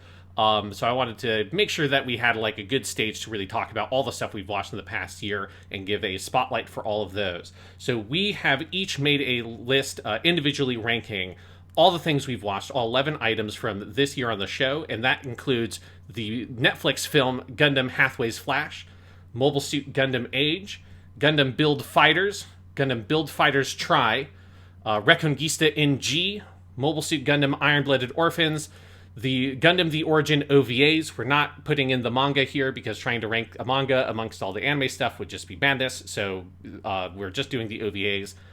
The Gundam Build Divers, Gundam Build Divers Re-Rise, Gundam Thunderbolt, and again, we looked at the 2 movies, so that's the ranking for that list. Not that it would really change if we had watched the ONA episodes instead.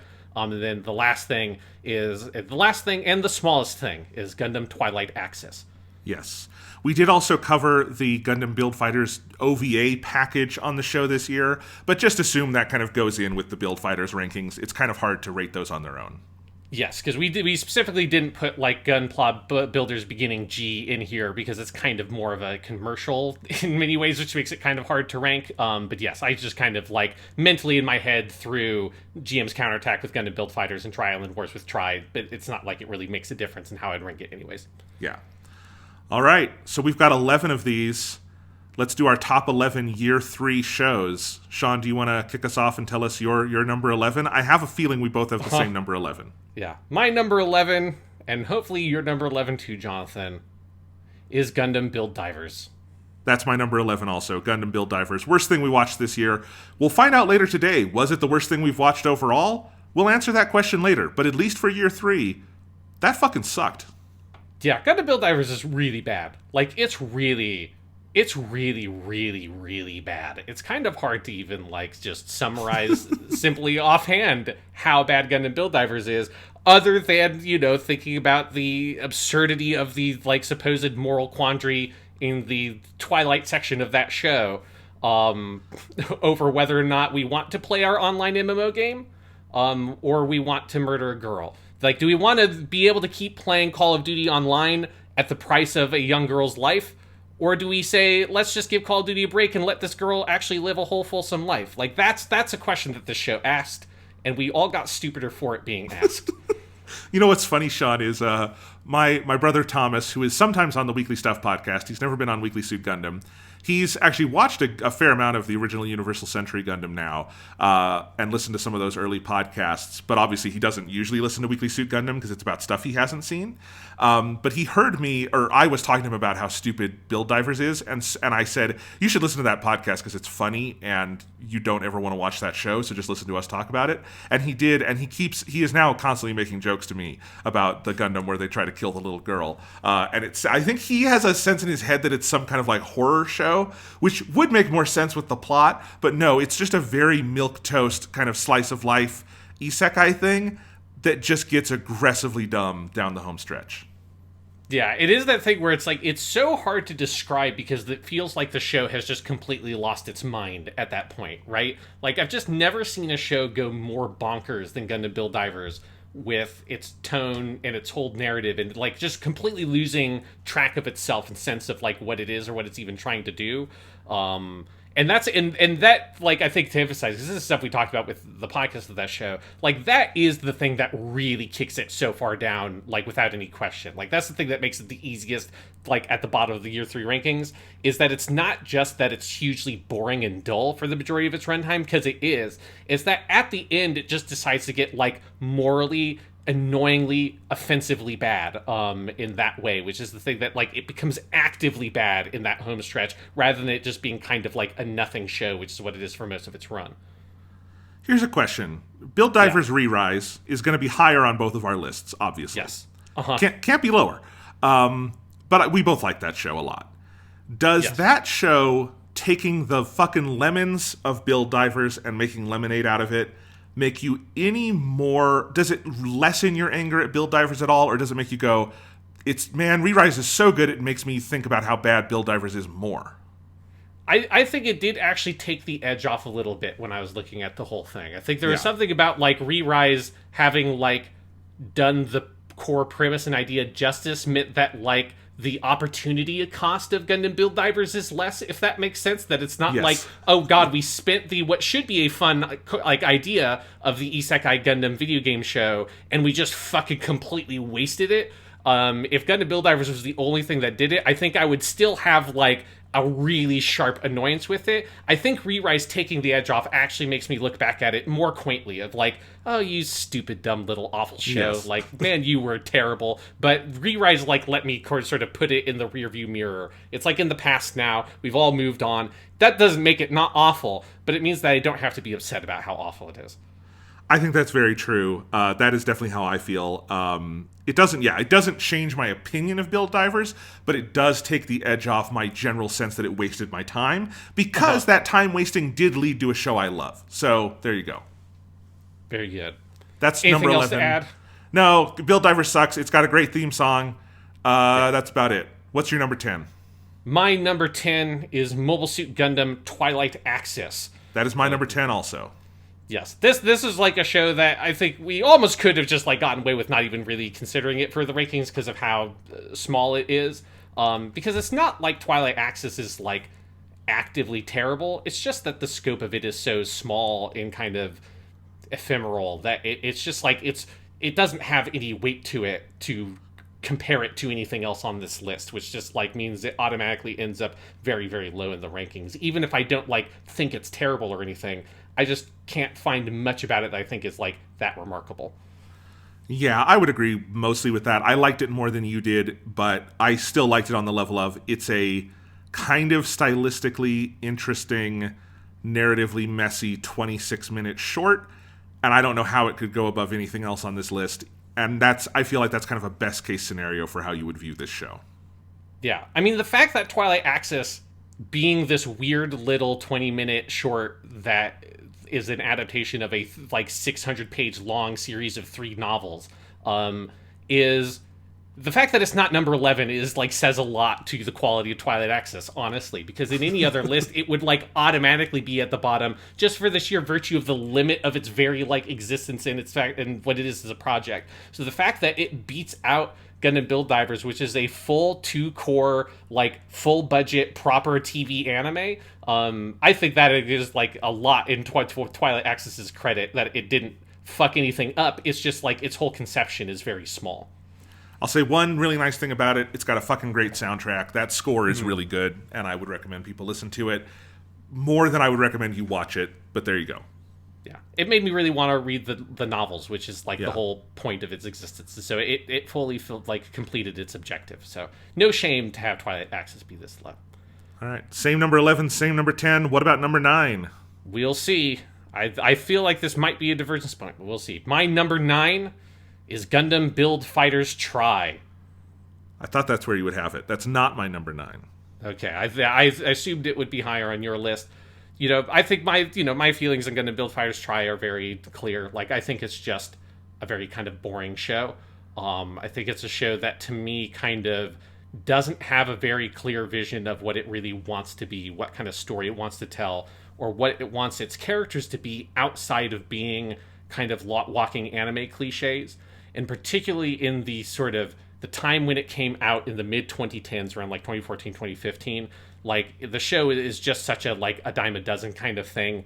The lame harem protagonist shit they pull with Sekai's whole gimmick as a protagonist, being karate boy who doesn't know anything about Gundam or Gunpla, doesn't seem to really care that much about it, but just is able to pull out every fight by doing a big special move. It feels like it kind of takes all the wrong lessons from G Gundam. It emulates a lot of things from G Gundam without actually getting a lot of, I think, the things that show did well. And it's ultimately just, I think, very, very dull. It doesn't know how to build up any stakes. It doesn't know how to build up a long-term narrative. And so you're stuck with, like, you know, some decent fight scenes every once in a while, but nothing that ever really kind of breaks out above a level of like, yeah, this was okay. And then there are some episodes that I think are like really bad and incredibly frustratingly bad. But there are some things in Gundam Build Fighters Try that I do like. And that's why it's, you know, easily is better than something Gundam Build Divers. I think the soundtrack is still great. It's the same team that did the first show, so the soundtrack still kicks ass. There are some characters like Yonko that I like. I like the Romy Park character that shows up kind of in the second half of the show, mostly off the virtue of Romy Park is so good that it's like, I'm like, yeah, Romy Park's here. And I kind of wish that character just won the whole thing because that character was kick-ass. You know, some of the stuff with like Meijin Kawaguchi is fun. But as a huge fan of the original Gundam Build Fighters, I think Try is just a show that, like, particularly in the comparison to its predecessor, but even on its own merits, is just a show that never really rises much above mediocre, even in its best case scenario. Yeah, I agree with some of that. I don't agree with all of it. I do like it better than you because my number 9 is Gundam Thunderbolt. Gundam Thunderbolt, this is the most complex one on this list to talk about, I think, because it is the only Gundam here that is unfinished. It's very vestigial. Even Twilight Axis ends technically. Thunderbolt, I think if we were just talking about like the first season of Thunderbolt, I would put that above Build Fighters Try. But when you add in the second season, the Bandit Flower stuff, I think Thunderbolt the anime has some amazing stuff. It's got great animation. It's got an all-time great anime soundtrack. All of that is incredible. I want to say here, I'm talking about the anime specifically. The Thunderbolt manga is one of my favorite Gundam things. I have actually recently been reading even further into it, and it just keeps getting better. That's a really special thing that I think the anime captures a sliver of what makes that manga great, but only kind of a sliver. I love it mostly for the music. I don't think it does a great job at the storytelling. Sometimes it does a great job with the visuals and the sort of synesthesia of it all. But, I put, and I'll just say right now, my number 8 is Build Fighters Try. I put Build Fighters Try one above this because Build Fighters Try is, it's a complete thing. It has several things that I really do love in it. I think it's funny. I like some of the characters. It's got stuff like the Gundam Tryon 3 and that character on that whole side of the show that is just batshit crazy and I love. It's got a couple of really solid episodes. And, I agree that it's a more mediocre version of the Gundam Build Fighters thing, but I still had fun with it. I enjoyed it. And it lives in my memory as kind of a complete happy thing. Whereas the Thunderbolt anime is this very vestigial, unfinished kind of weird corner of the Gundam universe. And that's why it ranked at number 9 for me. Interesting, because my number 8 is Mobile Suit Gundam Thunderbolt. So we just flipped our order on these two, which I kind of suspected probably would be where both these sat on our list. Yeah, because I think it's a thing of where, I 100% agree with you that Thunderbolt is the hardest one to rank, especially because part of me wishes you to just be able to separate out the two movies or the two seasons and be able to put December Sky higher, because I like that on its own virtue so much. Although even looking at the list, I don't even know if it would actually rise higher or not, but it would that is clearly better than the second half, but it also I think it wouldn't be fair to other things we have on these lists if we gave Thunderbolt the special privilege of being able to separate our favorite part and our least favorite part. But I think for me, why it rises above Build Fighters Try largely is on the virtue of the December Sky movie and the first half of Bandit Flower, which I really do love.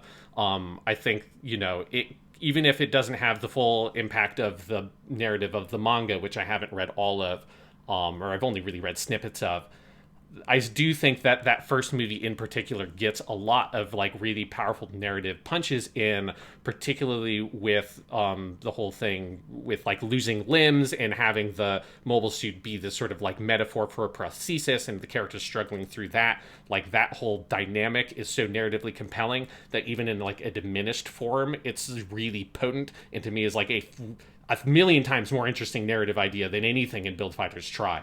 So that stuff, even in a diminished capacity, I think it really has so much more thematic ambition and structural and visual and oral or music ambition than anything in Build Fighters Try, that it just sort of comfortably shoots it above that section on my list. I think all the action in Thunderbolt puts any of the scenes in Build Fighters Try to shame. And Build Fighters Try has a couple of decent action sequences in some of the episodes, but nothing that's anywhere close to the action that's in Thunderbolt. So these are two shows, Thunderbolt and Build Fighters Try, that I think neither of them really stick a large, a big picture narrative that well. One because it's unfinished and kind of compressed so much. The other because it doesn't even have the ambition to attempt to. But I'll definitely give it to the show that has at least the ambition and the gestures towards the larger thematic and larger narrative elements than the show that just kind of was very comfortable being fine. That's totally fair. And like I said, I think if we split Thunderbolt into two, I would put December Sky one above Build Fighters Try. It wouldn't go any higher because our top 7 are fucking amazing shows. Yeah. Sure. But I would put Bandit Flower below Build Fighters Try. But December Sky, yes, I would probably put above. And those it will have a prominent place when we rank the soundtracks. I'll say that because my favorite thing about Gundam Thunderbolt is that I have those soundtracks, and when I'm reading the manga, I usually put on the Gundam Thunderbolt soundtracks. I listen to the jazz, and it's shocking how just brilliantly that works reading the manga. Honestly, because I think some of the jazz is not used great, especially in Bandit Flower. Groovy Duel is such a great song that I don't think ever gets used in its full extent in that section of the show. I just love reading it and seeing those images, so... Yeah, because it was one of those things where last year, for the second anniversary episode of Weekly Suit Gundam, we didn't update our soundtrack specific list. But like, because we did the songs, but we didn't do the soundtracks, right? Because so much of the best Gundam soundtracks were shows we covered in the first year of the show. But yeah, I'm excited to have that conversation for the soundtracks now that we've done all of them, especially because that is where like Thunderbolt will get to have its like kind of glory as a production, because its soundtrack is excellent. Yep. So that's our 9 and 8. We know what they both are. My 9 was Thunderbolt. My 8 was Build Fighters Try. Reversed for you. But like I said, these top 7, Jesus, Sean, we watched some good shows this year. Yeah, I mean, it's one of those things where it's true of this year, it's true of any of the years on the show, and it's one thing when we get to the overall list, it becomes very apparent of like just how good Gundam as a franchise is overall is crazy, that it makes it so hard to make these fucking lists, because you don't have like a good broad spectrum of quality. You've got like a couple of things near the bottom. You've got maybe 1 or 2 things that are sort of average. And then, like, everything else is some shade of, like, really fucking good to, like, all-time masterpiece. And that's, like, a hard thing to reckon with when you're ranking things in lists like this. So I'll echo that thought. That's just like, the preview that all the shows from 7 up to 1 for the Year 3 rankings are all shows that I love to death, and were difficult to rank. So my number 7 is Gundam Build Divers Re-Rise. Interesting. Point where I pause to see if Jonathan agrees or not. So, okay, so it's higher on your list. So my number 7, Gundam Build Divers Re-Rise. This was, again, all these were hard to place. And this was one that it was really jockeying for position with the show next that's going to be on my list. But I think Build Divers Re-Rise is a fantastic fucking show. It takes the whole premise of its isekai setting and the notion of GBN and really sort of incorporates it into like a narrative structure that has a much stronger Gundam mindset than Gundam Build Divers does, and is able to execute on that premise so well that like Gundam Build Divers Re-Rise is not just a fantastic Gundam show. Like, honestly, I think if I made a top 10 list of my favorite isekai shows, Gundam Build Divers Re-Rise would probably be higher than number 7 on that list. Especially because isekai shows, I think, in general, aren't always that great. But with ranking it within its own, like, sort of genre outside the sphere of Gundam, Re-Rise is, like, extremely competitive. And that was one of the things I was hugely impressed with when watching it, especially in comparison to the original Gundam Build Divers, which does not rank favorably in a list next to other good isekai stuff. But Re-Rise managing to take the premise of these people playing this video game and think of it through a narrative and thematic lens that is also very cogent with things like Sword Art Online, but it's also cogent with like Mobile Suit Gundam and the other kinds of major Gundam shows that have the really dramatic stakes and dramatic and serious narrative concerns, and the way it's able to tackle core character arcs like Hiroto's character arc of struggling with this sense of loss with this digital relationship he's had, and he doesn't know how to process that. He doesn't know how to kind of bridge the gaps between his digital life and his physical life. Is such a like very present, current, powerful thematic concern and like thematic interest for the story, and a character arc for a main character that centers this as like this is a Gundam of the modern period, right? This is like the 2010s, and still fully relevant in the early 2020s. And is able to take that and make it feel like it's very powerful to experiences I think that everybody living in the very digital world we live in now will experience. If there's anything that I think like keeps it slightly on the lower side of my list, I think one thing is that like it's a little bit hard to rank next to some of the other TV shows we've watched, which some of the other ones are much bigger, right? So we've watched a couple of 50 episode shows this year that get to have much larger, big thematic sweeps that sometimes Re-Rise isn't able to do that because it doesn't have that full space to. It does have a couple of kind of bunk episodes in the second half that is mostly carrying the weight of the original show on its back, which is something I appreciate, that how much it's a very kind show to its own history in many ways, and like saying, hey, we'll give those characters from that previous show like some like real like a real spotlight here. But it does also mean that for a show that is a two core series, like having 1 or 2 episodes. There's like one episode and about half of another episode that I think suffer a lot from having to kind of carry some of that Gundam Build Divers weight. That's one of the things I think that kept it from moving higher on my list. And it's, I think, compared to some of the other shows, is a little bit lower budget in its aesthetic sometimes. I think there are sometimes where it struggles slightly against its budget. Not to say that it's a bad-looking show, but compared to some of the stuff above it on the list, I think some of the sense of it not being able to have the full production value of a much bigger Gundam project hurts it a little bit in the comparison. And that's like kind of the stuff that ranks it at number 7. But other than those things, I think Re-Rise is just like a fantastic, fantastic Gundam show that anyone who's a fan of Gundam would be hugely missing out if they didn't watch. I agree with most of that. It's my number 6, I will just say. It's one higher for me. Yeah. And I agree with all of that. I'll say one thing I disagree with. Maybe it does have lesser production values. I love the art in this show. I love the character designs.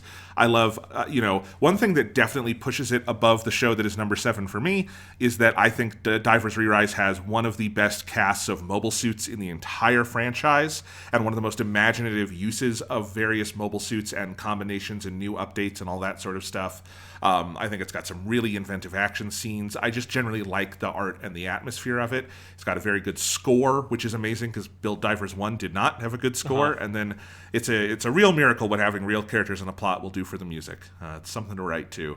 And yeah, I was just very touched by this show. I really, really love these characters. I think it being 26 episodes and being pretty tight in the message it delivers and being smaller scale for me is more of a plus than a minus, and I think is something that maybe does push it up a little bit. Again, accepting that these top 7, I really love all of them.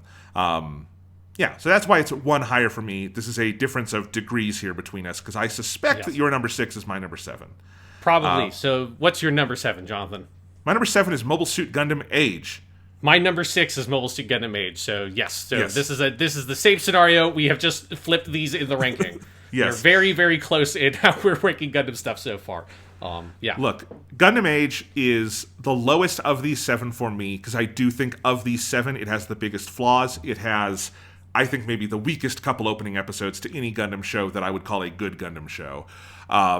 It takes a little while into that first arc to really find itself. The last arc has a little bit of wonky stuff. The fourth core, I should say, has because the third core is fucking great. The fourth core has a little bit of wonkiness here and there. And I do think the visuals, this is one that does not feel as, lavish a production as like 00 or Iron Blooded Orphans, which are the big Gundams on either side of it, all of that sort of stuff. But what Gundam Age does well is something kind of no other Gundam show or TV show I've ever seen does, in the way it does this generational story over the course of one season of TV, in having the 3 main characters, all descendants of one another. You have your main character, Flit, who carries through from being a little boy to being an old man and goes on this journey of hatred and reawakening to his humanity. The way it explores the idea of humans becoming alien to each other very literally, and having to sort of rediscover a common shared humanity. Particularly, that's the strength of that third arc. And the second arc, the one with, what's the name of the second character in the show? Asumu.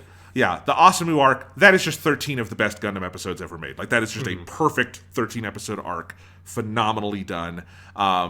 It's a little up and down in places. I understand why it's been dismissed in some circles, but it definitely, this was our argument on the podcast, and I would still argue it, it has been unfairly dismissed, and it's one that really deserves sort of a critical reevaluation that I think we gave it. And it's one of the great Gundam shows to me. Not as great as some of these others on this list, but that is not a sin. It's a fucking awesome show, and I really, really love it. I think what it does thematically, narratively, stylistically in some places, because I think it doesn't have the best overall assemblage of mobile suits or action sequences, but where it needs it, where it counts, I think it really does well on those things. The main Gundam Age mobile suit obviously is a total winner. This is a very special little show. It's also got the pirate one, and I know how much you love your pirate mobile suits. So I love my pirate mobile suits. I love the whole.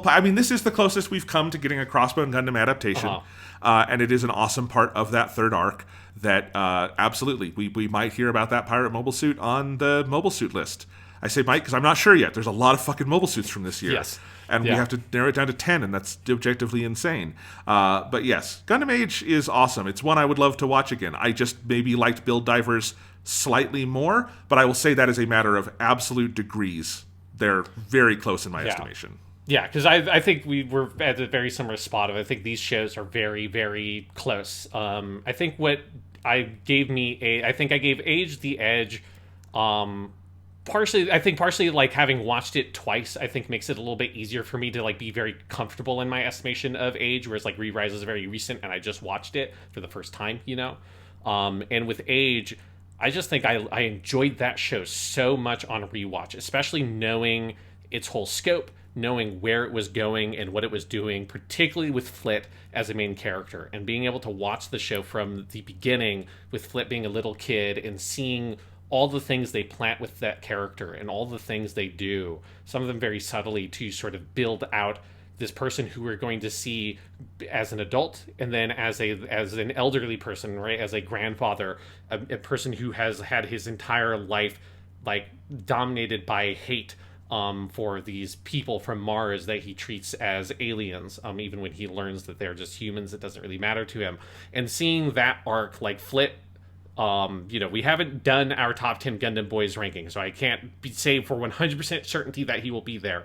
But Flit is like I have him in my crosshairs for being in that ranking, because I think he is one of my favorite Gundam protagonists, partially because of how unique he is and how much they're still able to find that character in like that little boy in the rest of the show and the rest of the performance as he's it gets older, and he's played by the voice actor who plays Kakashi in Naruto, whose name I'm blanking on. But like that, the wholesomeness of, and like wholesomeness, I mean like the entirety of Flit, like that sense of we get his whole life and see him and see that entire arc and see him struggle with his hatred, and then ultimately through his love with his family be able to sort of conquer it and overcome it and try to become the hero he always envisioned himself to be, rather than the sort of the destroyer he lived.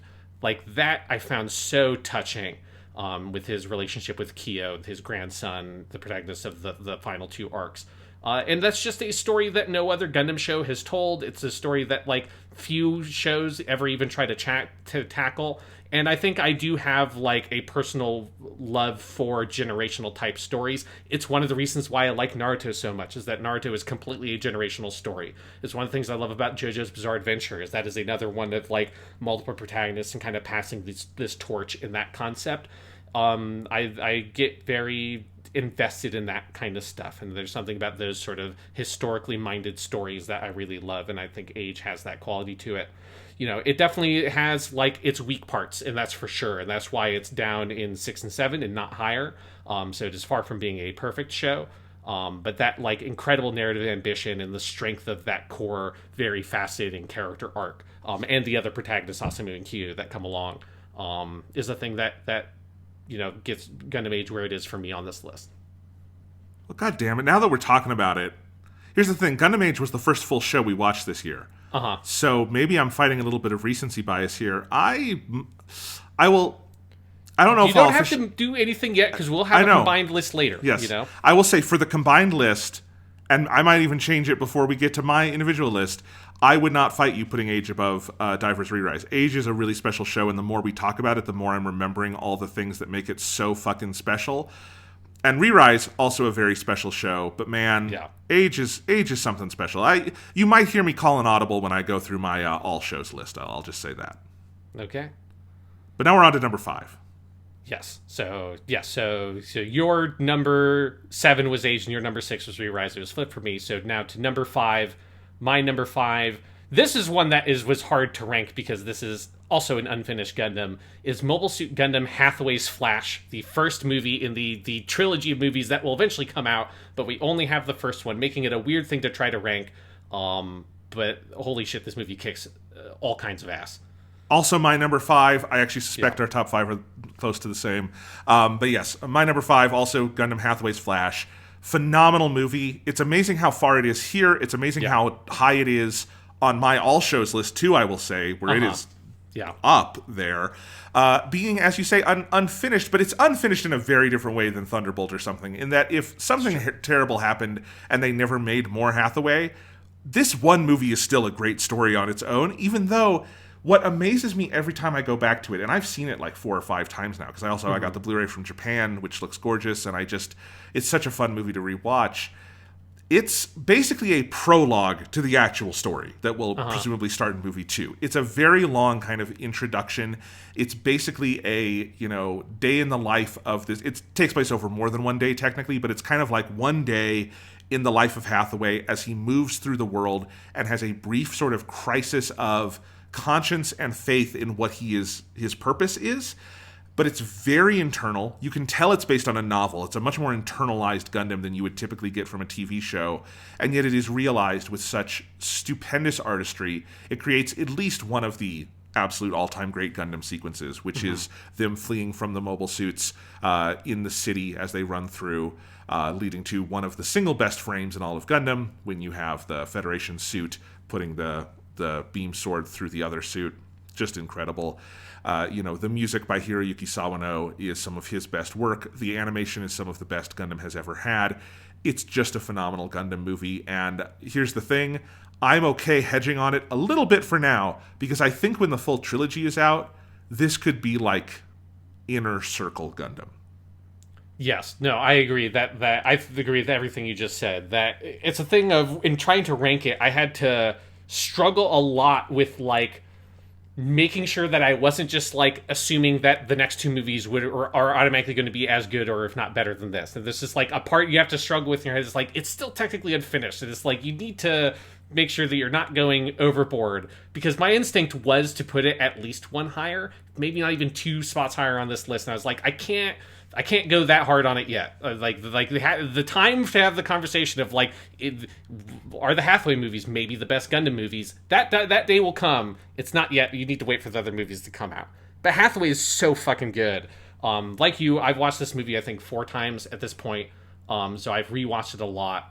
And I think it's got, for my money, the best action in any Gundam thing. I think how it kind of cracks the idea of kind of space in a mobile suit fight, in the sense of weight and momentum, and centralizing that within the cockpit feels like it executes on ideas that are in a lot of Tomino's Gundam stuff, but that a TV show version would not be able to execute, right? It uses its movie budget so effectively at really sort of imagining what would it feel like to be flying these giant robots almost like they're jets.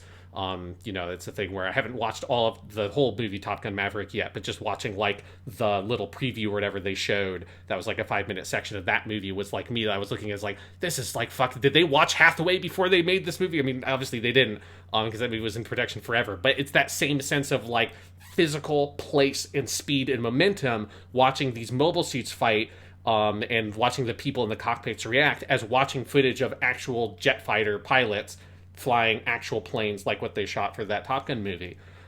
It's got all of that. It's got 3 of the strongest vocal performances in a Gundam thing, right? You've got Ono Kensho playing Hathaway, you've got Ueda Reina playing Gigi, the love interest, and then I'm blanking on the third one, Junichi Suabe, I can't remember the character's name, but the military guy, the Federation military, who's the sort of antagonist, generally speaking, of the movie.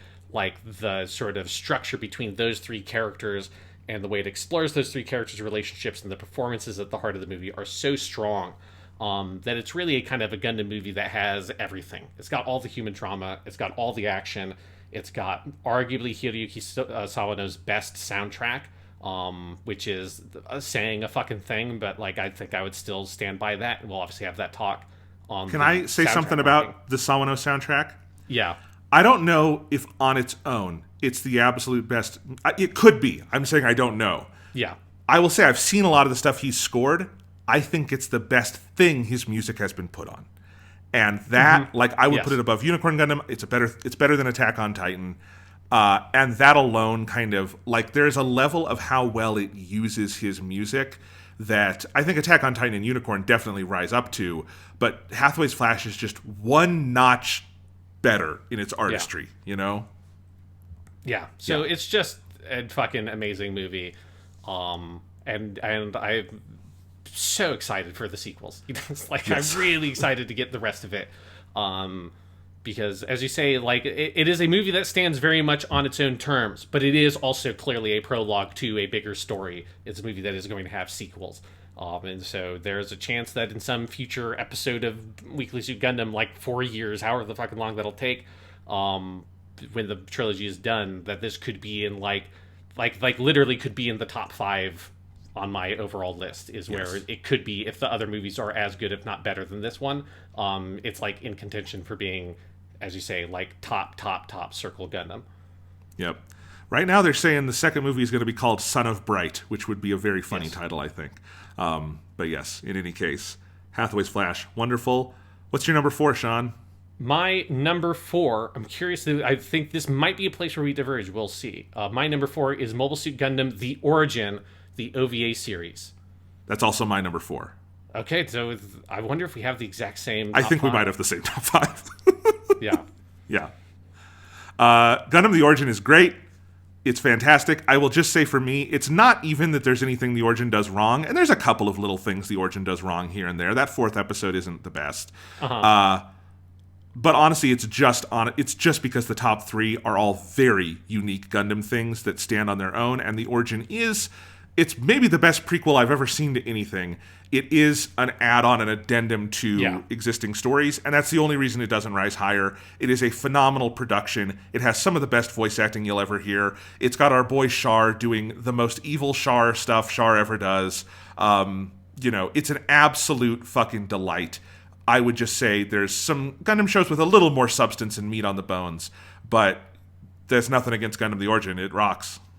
Yeah, I think that it seems we have the exact same thoughts here of like Origin is so good, but there's almost like a ceiling as to how high it could go on a list like this with the nature of like what it is of being a prequel. Yeah. That it's like, it's just hard to give it the same kind of weight as other things above this list that are doing things that are wholly original and different with Gundam.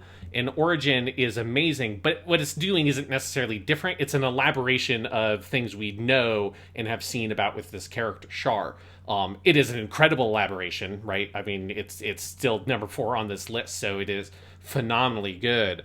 But it being an elaboration and that being the kind of the nature of the project sort of prevents it from being from breaking into the top 3 here. But it's like some of the most fun I've had on the podcast, I think, is doing those and the very good proper choice to do individual episodes for each of the OVAs rather than making the unicorn mistake is what I think of it. It's either that or the Eva movie mistake. Like, let's do all of these in one episode. We're dumb. That was incredibly fun. And then topping that off, even if like the manga doesn't factor in here because the manga is its own thing and it would be too hard to try to rank here. Like doing that in unison with me reading through the manga was incredibly fun. So getting to rewatch stuff I hadn't seen and read something or watch something I'd already seen before while reading something I hadn't in the world of Gundam was a fun experience. So some of my favorite times on the podcast this year was doing those Origin episodes because it's just something that Origin is one of the most fun things to talk about with a Gundam fan, right? It's just, you can get so completely behind it. It's fucking Char and Shuichi Keita at his slimiest, just dunking on people, doing his crazy fucking sociopath murderer shit, and it is an incredibly good time. And has a bunch of really powerful emotional stories at the core with Sayla, with Ramba Rao and Hamon. Like that, like Miki Swashiro's performance as Hamon. Can't put a thing on here without mentioning Miki Swashiro. So good. Like the voice acting top to bottom is incredible. The recast and the returning actors are all so good. Megumi Han's performance as Sayla is kind of unbelievable that it's even is a recast. That's something I'm really excited for the Kukuru's Doan movie because we'll get more Megumi Han Sayla and that's going to be an absolute treat. But yeah, Origin, I don't know like what else there is to say about it. It's just so fucking good and it's like it's the dessert for a Gundam fan is what Origin is. That's what it kind of feels like. I was going to say something similar, and I'll give you a little preview of my all shows list, Sean. The Origin OVA and the 08th MS team are right next to each other because I think about them very similarly, which is that there are maybe Gundam shows that have a little more meat on the bone for me. But in terms of just fun dessert Gundam to watch and to talk about, because I agree, had so much fun talking about the origin, and the 08MS team is one that is one of my favorite conversations we've had because just such a blast to talk about. I think of those two kind of in a similar circle for me. And I think that's the kind of, and that's great. That's a circle that I very much love, have some of my favorite Gundam stuff in them. But yeah, that's one thing you'll see when you get to my all shows list. Yeah, I'm looking at my list, and mine is like very close to that, Yeah. to where 08MS team is, and I think that's a good assessment. That I agree that there's a similar, distinctly Gundam fan pleasure from both those shows. That there's nothing wrong with dessert. No. It's delicious for a reason. And 08MS team, Gundam the Origin OVA, that's like that fucking the dessert you get at a fancy restaurant that is like costs way too much, but then you eat it and you're like, oh no, I understand why I paid that money. That's that kind of dessert. It's great. Yeah. All right.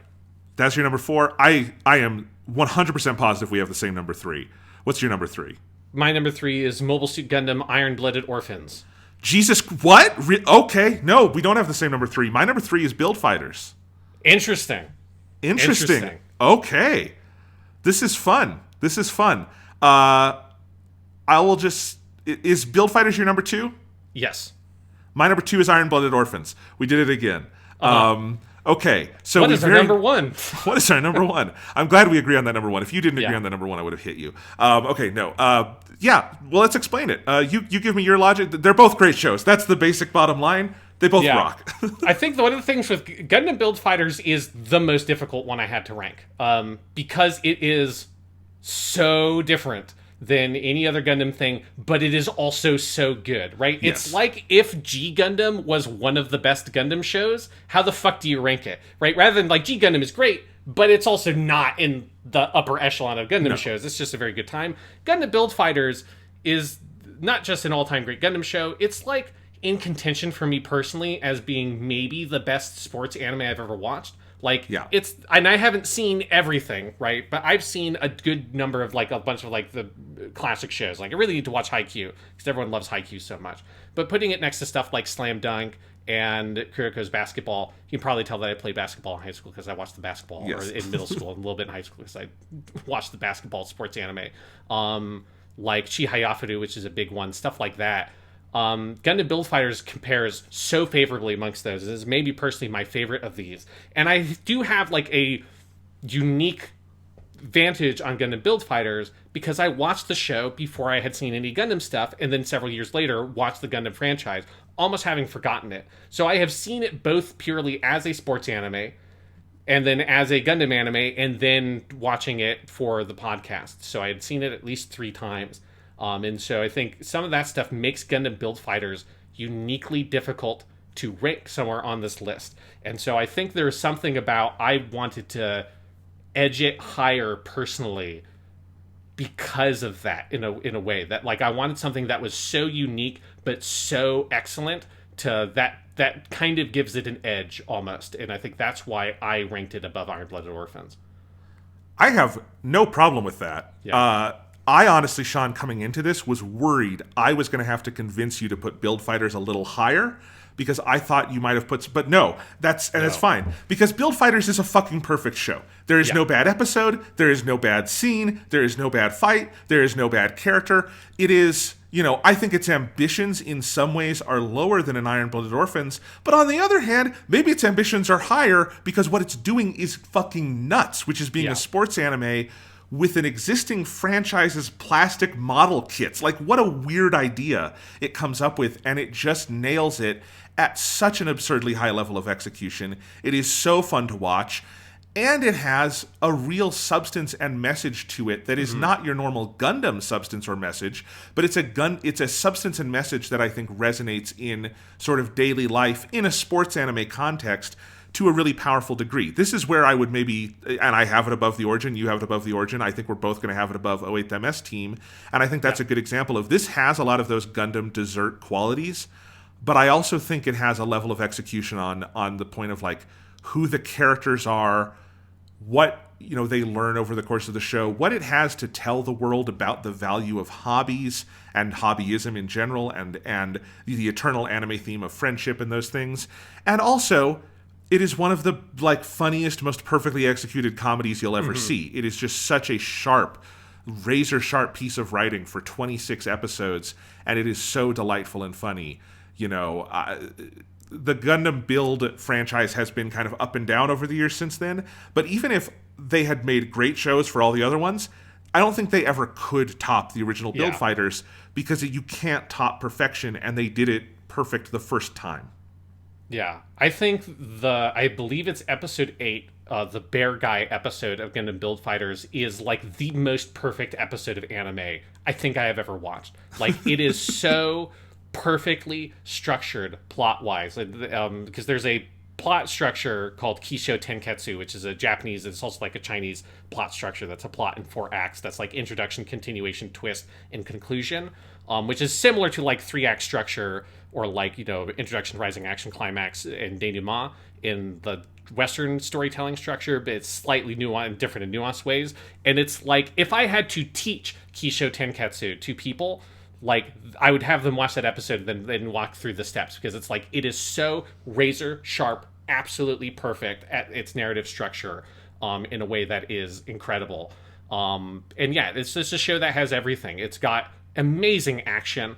It's so creative with all the different mobile suits with all these crazy powers, and setting up the tournament structure, and it's the antithesis of Build Fighters Try, which has no idea how to do setup and payoff. Like, Build Fighters is textbook setup and payoff. It is so good at introducing you to characters and ideas and locations and themes in the first few episodes, and then slowly developing those until in the back half you've got the big tournament, where now we get to see our main characters collide against all these other people we've been setting up along the way. It's one of the most satisfying structures for any kind of show to do a tournament thing, and Build Fighters is one of the best tournaments I've seen in anime. Like, it's so razor sharp perfect on that focus. The humor is incredible. Whether you are new to Gundam or you're a hardcore fan of Gundam, the humor works for both those kinds of fans, which is incredible. Because if you are coming to it new, you're seeing it through the eyes of Reiji, who is like sort of exasperated and confused by all like the nerdy Gundam shit, and so the humor is all calibrated to operate effectively through that lens, and it's still super funny, laughing at these like crazy characters talking about nonsense like an Abawaku and what the fuck does that even mean.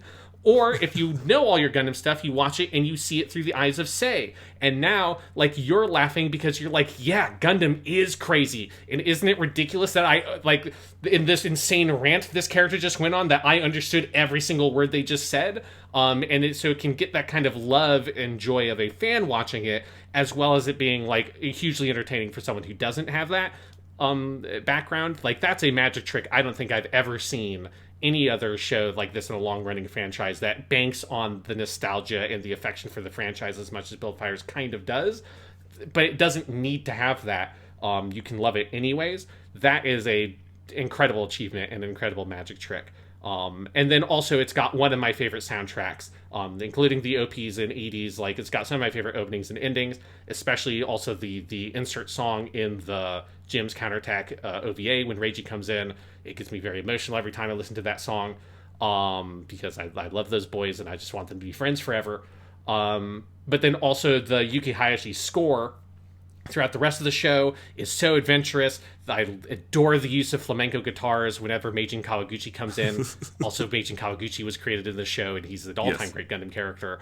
All the weird, like, the countdown, like, weird techno voice in the main battle theme before the battle starts up, and you go, 5, 4, all that shit. It's just one of the most bonkers soundtracks, and it's so much fun. Gundam Build Fighters is a 10 out of 10, 2 thumbs up, all-time great show. And that's why it's my number 2. But we also Totally have to talk about my number 3. Yeah. Iron Blooded Orphan. I'll tell you, okay. I don't know if I could explain to you the logic between putting Iron Blooded Orphans above Gundam Build Fighters. They're so fucking different. I will say, we're going to have this conversation also about where Iron Blooded Orphans ranks in the overall pantheon. Mm-hmm. And the thing that I keep coming back to with that show, for ranking here, for ranking there, is the ending. It's the last couple of episodes. Mm-hmm. It's what happens to the main, spoilers if you haven't seen it and are listening to this for some reason. And specifically, the line of dialogue written by Mari Okada, that I think is one of the best lines of dialogue in the history of Gundam, and maybe just my favorite, is What's the main character's name in the show? Which one? Orga or Mikazuki? Or Mikazuki, sorry. Okay. Yeah, Orga and Mikazuki. But you're correct. Both main characters, it is a dual protagonist structure. But Mikazuki's final line of dialogue where he says, "I used to have nothing, and now my hands are overflowing with precious things."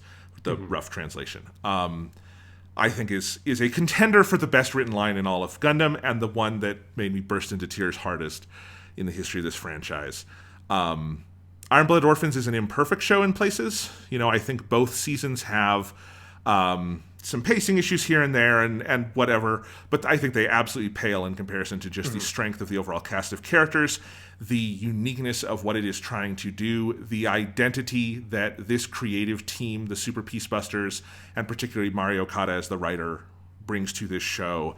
It is it's very informed in the history of what Gundam is, but it is so unique in tackling the issue of war orphans and child soldiers and, private military companies and all these things that are sort of, perennially around the periphery of Gundam, but don't ever get as full a treatment as they do here.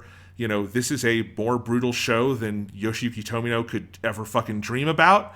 But it is also a more hopeful show than something like Victory Gundam. It is amazing how it finds hope in death and in hardship and in terrible things.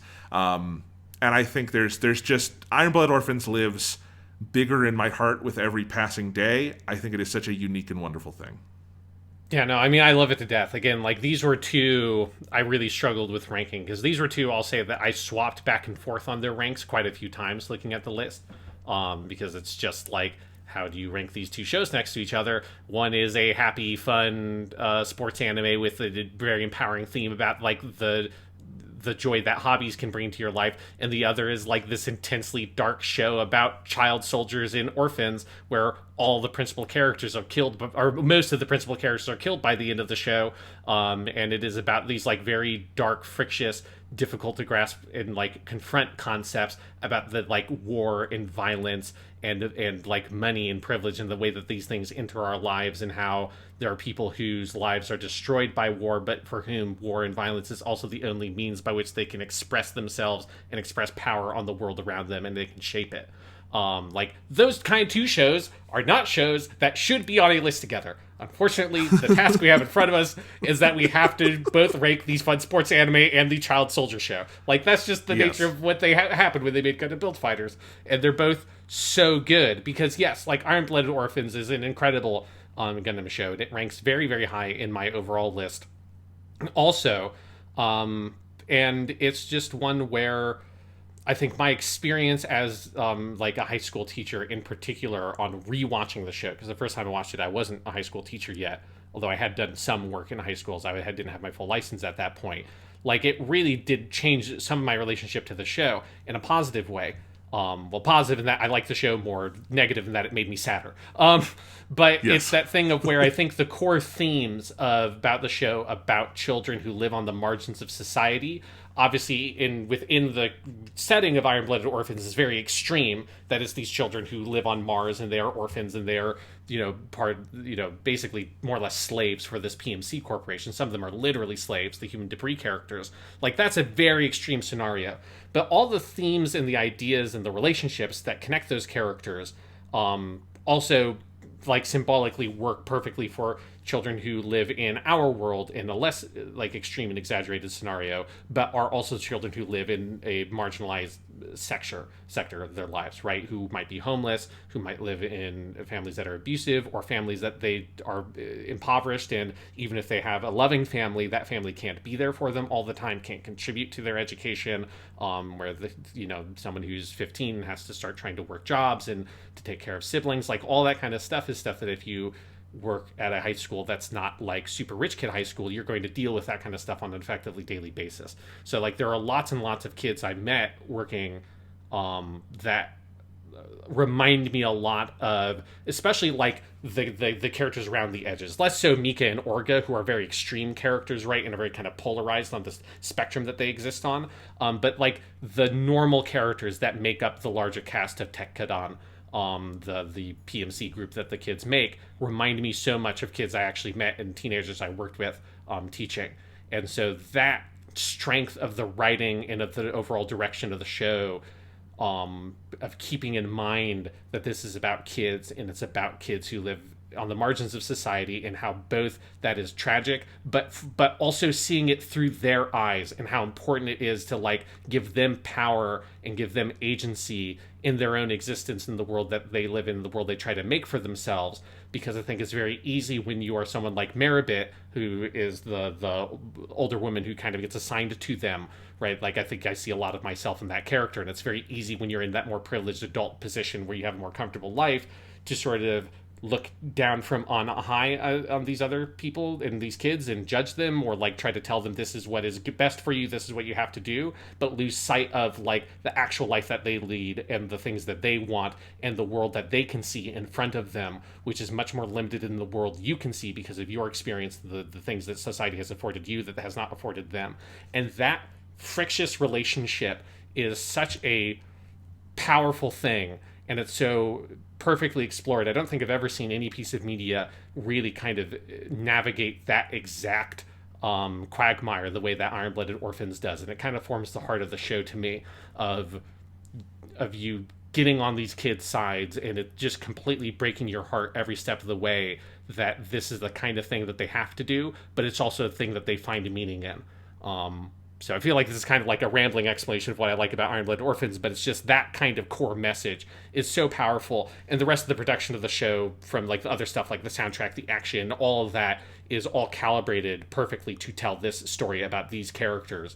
And, you know, there's a reason why I think talking about Iron-Blooded Orphans, and we'll talk about this when we get to songs on the next episode, that talking about Frisia and the lyrics to Frisia and the symbolic meaning of the flower Frisia, which in flower language or whatever, like the word flower words, it's a Japanese cultural concept, means innocence and purity, that is the closest I've come to actually like breaking on to tears on the podcast, because it hits for me very personally. So yes, Iron-Blooded Orphans is an all-time great Gundam show, and one that, how the fuck do you rank it next to Fun Sports Boys? I don't know. I put it at 3 and then put that at 2, but I think it just totally makes sense to also put that at 2 and put Fun Sports Boys at 3. What a crazy fucking list to have to make. And I just want to stress how out of this world spectacular the home stretch of Iron-Blooded Orphans is.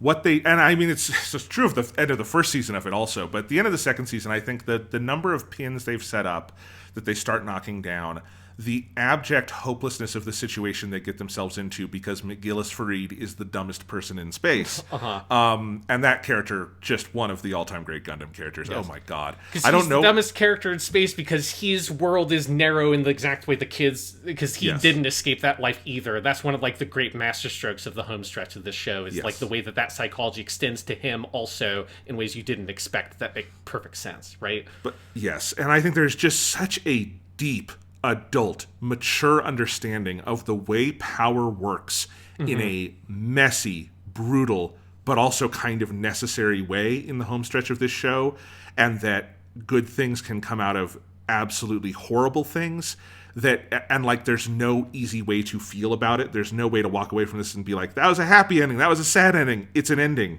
And it's not an ending. It's life. There's something about that. You know, I recently watched Mario Kata's first movie, where the flower blooms. I forget the main title. Makia. Yeah, Makia. Brilliant movie, and also made me realize how much of like Iron-Blooded Orphans is just not a work-for-hire Gundam. It is very much her voice in the writing, and those of the other Super Peacebusters, obviously, as well. But like, you see how many of those themes come through in other stuff she's written. I'm also watching her Lupin the Third show. You know, it's also just one of the most unique voices outside of Tomino that's ever tackled one of these. Yeah, and that was one of the fun things for me, kind of having watched a bunch of her stuff beforehand, and going in and rewatching a bunch of it before I rewatched Iron-Blooded Orphans. It was fun to sort of get to see it specifically through that creative lens, because yes, it's one of the most powerful and distinctive creative voices that has worked on Gundam, and it's one of the things that's very special about Iron-Blooded Orphans. And yet, it's not our number one. It's not even your number two, because our number one, the G of Genki, is the G of, I forget how it all goes, but there's a lot. The G stands for a lot of things. Yes, I can't remember the lyric right off the top of my head, but yes, we're talking about Gundam Reconquista in G, or G no Reconquista, which is our number one show. This was the one where like I started making this. I'm like, well, let's just put that up at number one, and let's figure out the rest of this. The rest of this is going to be very hard. But Gino Reconquista, you get to be number one here, baby. You get to be number one, and you're going to be in the inner circle on the all shows list. It's and it could even rise higher, not higher than number one here because there's nothing higher, but in the all shows list over the years as I think about it, because man, it is the most euphorically brilliant anime production I've ever seen in terms of just formal mastery. Watching Reconquista in G, I could watch it with the fucking subtitles off, and I would be in awe of the clarity and speed and relentlessness of the visual storytelling going on here. Is it confusing? Abso-fucking-lutely, but in the most euphoric, like, amazing way possible because of what Yoshiyuki Tomino is doing in pushing the medium and the language of anime out to its limits. This is a show that has been so influential to my thinking that parts of my dissertation are inspired by conversations we've had on it. I've got a planned chapter in my dissertation that is basically a chapter where I will talk about how brilliant No Reconquista is. It's just like, I think this show, it's hard to talk about because it is slippery and it is weird and it is such a big, massive thing Tomino is packing into 26 small episodes. The best comparison I can come up to for it is David Lynch's Twin Peaks: The Return, of a auteur later in their life coming back after a period away and just kind of showing everyone else to school. Like, it is like both a mastery of the basics and then blowing the doors off the fundamentals and doing all sorts of new things with the medium that I don't think we've ever seen before. It's one of the best Gundams. It's one of the best TV series ever made. It's Gino Reconquista. Yeah, it's the G of Genki is the G of Hajimari. That was the lyric you're looking That's at. why it's hard to remember, because there is no G in Hajimari in that way if you spell it in. Yeah. Yes, it is. Yeah, it's just an all-time great anime. Just like no qualifiers attached needed for that statement. And particularly for like the modern era of digital animation, something obviously we talked about a lot on that podcast episode about it. It's so invigorating to watch as a big fan of anime, and has seen a lot of modern anime made in the late 2000s and through the 2010s and now early 2020s, where we're like full in the swing of HD like digital animation, and it can end up having a very samey kind of boring aesthetic in a lot of stuff. And you see that in some Gundam shows. You see that in like Gundam Age, which is a show I love, but I don't love the art style of Gundam Age. That's like one of the weaker parts of that show. And there's a lot of stuff from that period that kind of has that like, it's fine kind of look to it. And then Reconquista in G just comes in and says, we can do anything. Like, it's digital, man. Like, let's just fucking blow the hinges off of this and just rethink the entire aesthetic and presentation of what we're doing here. And I love to death the pastel color palette of Reconquista in G. It's just so gorgeous. It looks completely unlike anything else. The character designs are just perfect. They have this incredibly classic feel to them while also being something different. They don't just look like Turn A Gundam characters or Mobile Suit Gundam characters. They are like G-Reco characters. And they just crafts its whole own visual identity. The way that they use like digital effects to supplement a lot of like the lasers and the particles that the G-Self emits when it flies and stuff like that is utterly jaw-droppingly gorgeous. The music is incredible and captures that like very unique energy of G-Reco. But the big thing about G-Reco is obviously the like bonkers like nature of the narrative and the structure and how it tells its story. The like Tomino on like fucking speed nature of the we are just going to cram what feels like is like 1,000 episodes of anime. Like, we're cramming One Piece and we're putting it into 26 episodes. It's like it's the most compressed, intense narrative experience you can get, where you have to be laser focused on it at every single second, and it awards that attention, and it is arresting in the way it grabs your attention. But it's like it takes you by the collar and says, hey, motherfucker, watch this thing and get that brain working, because you're like putting everything together and you're just so swept up in the experience of sort of creating the show with it as you're watching it, which is like the hyper Tomino experience, something you see in all of his previous works, but G. Reco puts it up to a degree that is just like, for a lot of people, is unfeasible. And it's the thing where it's not at all shocking to me that I think a lot of Gundam fans would not put this at number one on their list. And I understand why there's a lot of people who don't like G. Reco. But I think if you are on the vibe of Tomino and you're on the vibe of G. Reco, it is completely and utterly singular as a piece of TV anime. And then also eventually, when the movies are done, we'll get to watch the movies and assess those as well.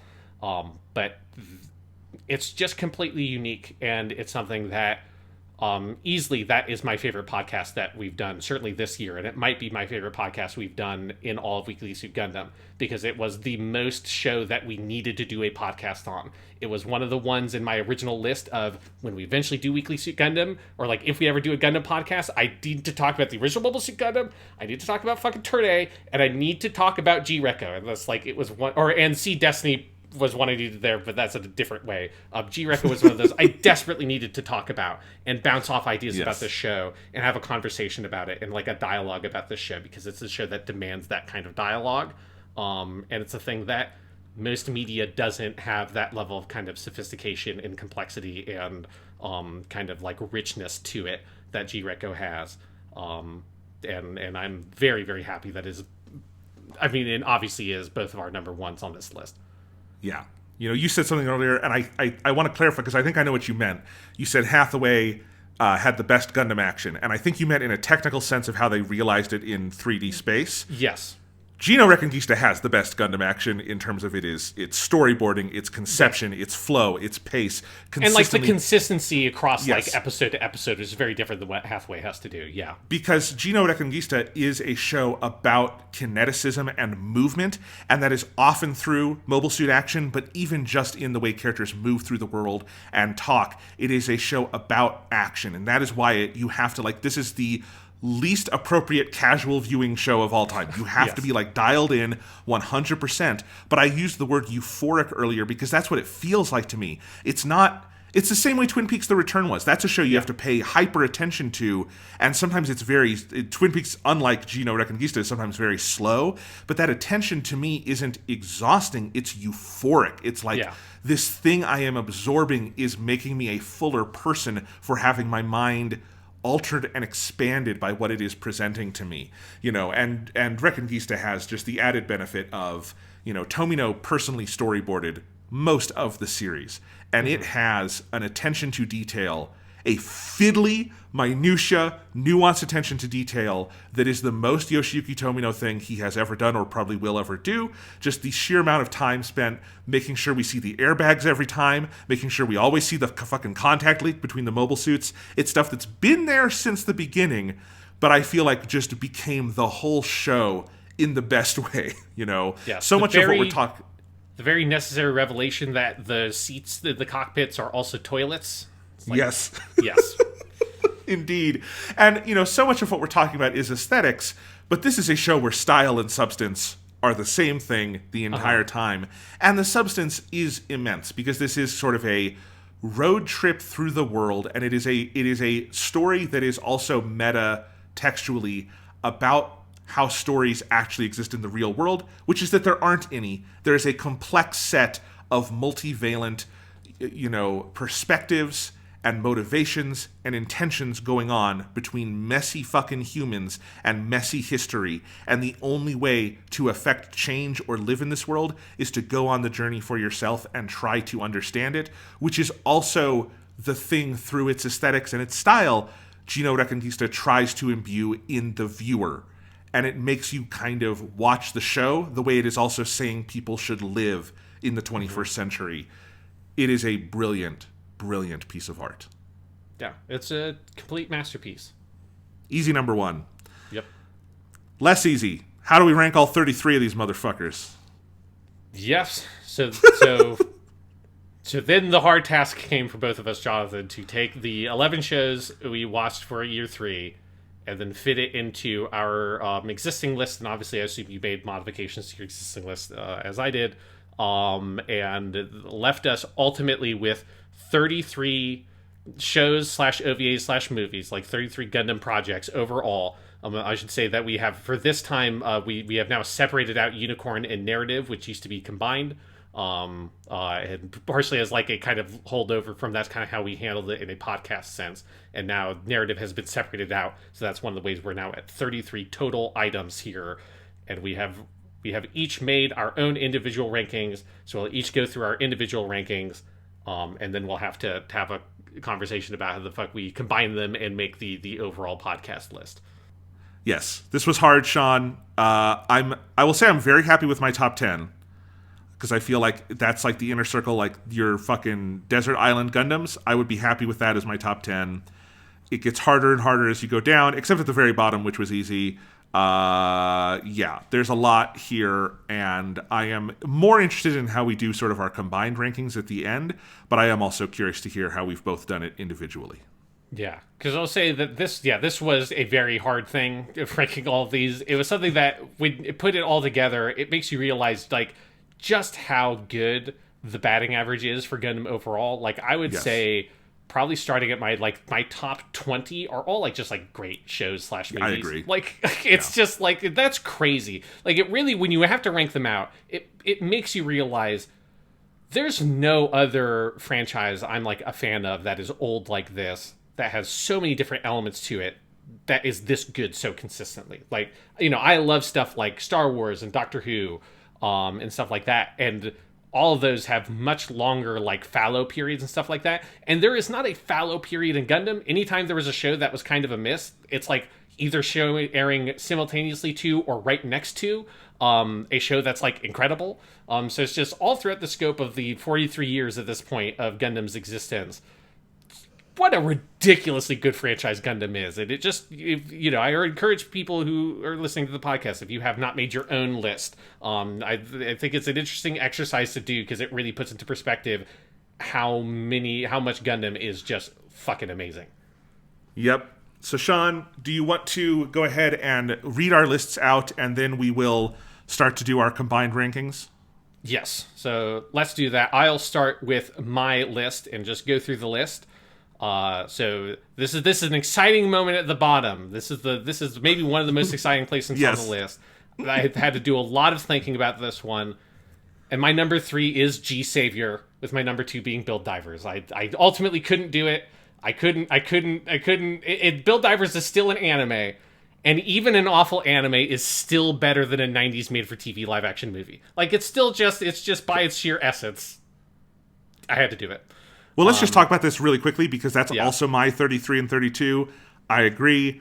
The ultimate tiebreaker for me is that Build Divers did give us Re-Rise eventually. Exactly. And G Savior gave us nothing. God damn it. This is the thing I wanted to say. We were talking about, when you asked me that question about Build Divers and Re-Rise and what my response was, I wanted to be able to talk about this, but I couldn't, because I didn't want to spoil the most exciting placement. Everyone was like, is G Savior going to be overtaken? And ultimately, no. But I think probably just because Re-Rise took the edge off. If Re-Rise did not exist and did not take that edge off, I probably would have put it at 33. But because I'm not mad about Build Divers anymore, I'm just sort of annoyed by it. It's at my 32. So anyway, so let's get back to the list. So 33 G Savior, 32 Build Divers, 31 is MS Igloo, 1. My number 30 is Mobile Suit Gundam Seed Destiny. My number 29 is Mobile Suit Gundam Twilight Axis. My number 28 is Gundam Build Fighters Try. My number 27 is Mobile Suit Gundam Narrative. My number 26 is New Mobile Report Gundam Wing with Endless Waltz also combined. My number 25 is Mobile Suit Gundam 0083 Stardust Memory. My number 24 is Mobile Suit Zeta Gundam, a new translation. That's the movies. My number 23 is Mobile Suit Gundam MS Igloo 2 Gravity Front. My 22 is Mobile Suit Gundam Thunderbolt. My 21 is Mobile Fighter G Gundam. And now is where we enter the top 20. This is where the rankings become very, like, elusive. My number 20 is Gundam Build Divers Re-Rise. My number 19 is After War Gundam X. My number 18 is Mobile Suit Gundam Age. My number 17 is Mobile Suit Gundam F91. My number 16 is Mobile Suit Gundam Unicorn. My number 15 is Mobile Suit Gundam the 08th MS Team. My number 14 is Mobile Suit Gundam Hathaway's Flash. My number 13 is Mobile Suit Gundam the Origin, the OVA series. My number 12 is Mobile Suit Victory Gundam. My number 11 is Mobile Suit Gundam Seed. My number 10 is Mobile Suit Gundam 0080 War in the Pocket. My number 9 is Mobile Suit Gundam Iron-Blooded Orphans. My number 8 is Mobile Suit Gundam Double Zeta. My number 7 is Gundam Build Fighters. My number 6 is Gundam Reconquista in G. My number 5 is Mobile Suit Gundam Char's Counterattack. My number 4 is Mobile Suit Gundam 00. My number 3 is Mobile Suit Zeta Gundam. My number 2 is Turn A Gundam called Turn A Gundam. And my number 1 was number 1 at the beginning and is still number 1 now, the reigning champion, Mobile Suit Gundam. Oh God. It was really easy at the bottom. We were the same for a little while. This is going to be a lift, Sean, to debate all of this. Let me go through mine. I'm having heart palpitations at figuring out some of these differences, but it'll be fun. My number 33 is G-Savior. My number 32 is Gundam Build Divers. My number 31 is MS Igloo number 1. My number 30 is Gundam Seed Destiny. My number 29 is Zeta Gundam A New Translation. My number 28 is Gundam Wing. My number 27 is Gundam Twilight Axis. Number 26, 0083 Stardust Memory. 25, MS Igloo 2. Number 24, Gundam Thunderbolt. 23, Build Fighters Try. Number 22, Gundam Narrative. 21, After War Gundam X. Number 20, Mobile Fighter G Gundam. 19, Gundam Seed. 18, Gundam Age. Number 17, Build Divers Re-Rise. Number 16, F91. Number 15, Hathaway's Flash. Number 14, Gundam The Origin. Number 13, the 08th MS Team. Number 12, Unicorn Gundam. Number 11, Victory Gundam. Number 10, Gundam Double Zeta. Number 9, Gundam Build Fighters. Number 8, Gundam 00. Number 7, Iron-Blooded Orphans. Number 6, Reconquista in G. Number 5, Char's Counterattack. Number 4, Zeta Gundam. Number 3, 0080 War in the Pocket. Number 2, Turn A Gundam. And number 1, the original Mobile Suit Gundam. Let's put both our lists into that Google Doc, Sean. Yes, I already put mine in. Okay, let me see if I can find it here. You put it at the bottom here. Okay. Yeah. And yeah, I'll take point on writing these out for us. Let's look for points of agreement, Sean. Let's start there. So, yes. Well, the easiest is at the bottom. We easiest at the bottom because it's identical. Yes. Yes. So I will take 33 through 30, which are identical, and I will plop those down on our combined list at the top here. And then our number 1 and 2 are also the same. Right? Yes. Yeah, so Mobile Suit Gundam and Turn A as the top 2. Yes. Where do we go from there in the great debate? Can I ask some? Let's just start by understanding each other's lists. Okay. Gundam 00 still extremely high for you. Iron-Blooded Orphans. I basically didn't change the top 5 from the last one. Interesting. So we had at the end of the Iron-Blooded Orphans podcast a little debate where I asked you, what's the best AU Gundam show? Is it Iron-Blooded Orphans or is it 00? And we both said, I don't fucking know. We can't answer that yet. Right? Yes. I thought about it long and hard. They wound up, you'll notice, next to each other on mine. And I wound up putting Iron-Blooded Orphans 1 above Gundam 00. Now, I will fully admit, there's a certain degree of recency bias there. Mm-hmm. And I love Gundam 00. You will hear, obviously, there's no flaws in... Like, I actually think Gundam 00 is the better series in terms of, like, if I look at which show has more points where I might quibble with something. I think for me it was just the strength of the ending of Iron-Blooded Orphans and the sheer uniqueness of what it's going after that raised it above for me. But I will say right now, I am perfectly happy to put Gundam 00 above it, and the fact that it is quite a bit higher on yours means I think magnetically it might get pulled in that direction, but I wondered if you wanted to explain a little bit. Yeah, I mean, I think everything outside of my top 3 in terms of the top 10 is relatively tight. There's like... So I would be comfortable with moving 00 lower. But Iron-Blooded Orphans versus Double O, it's a very hard question. I think they're very, like, again, I think like a lot of my like 10-2-4 are very similar in quality to me, and it's kind of like a coin toss sometimes because it changed quite a bit, the specific ordering. But yeah, I think ultimately it is a thing of, I think Iron-Blooded Orphans is a more flawed thing overall. Double O, and that's kind of what you said, the Double O is more kind of like precise and more perfect. Not to say that is without any flaws at all. Although Double O getting Awakening of the Trailblazer gives it this very like interesting, frictious, kind of flawed, strange epilogue almost, that kind of puts it a little bit more stylistically in Iron-Blooded Orphans' territory in that sense. And that's kind of like, I think, where those two shows hang in my estimation. One is more flawed, but maybe, you know, in those flaws you see something very special. The other one is a little bit less flawed, but is very kind of precise and ordered and feels very kind of masterful in how it is constructed as a full piece. You know, the nature of Double O Gundam, its overall structure, moving through these different kind of styles and phases of Gundam through its first core, second core in the movie. There's something so elegant and like so perfectly considered about its overall structure, that's one of the things that I think made it a hard thing for me to budge, when I kind of took my old list and I looked at my old list, started fitting things in, and then started moving things around. And I just found that like Double O was a hard thing to move, because of how like kind of like rock solid that show is.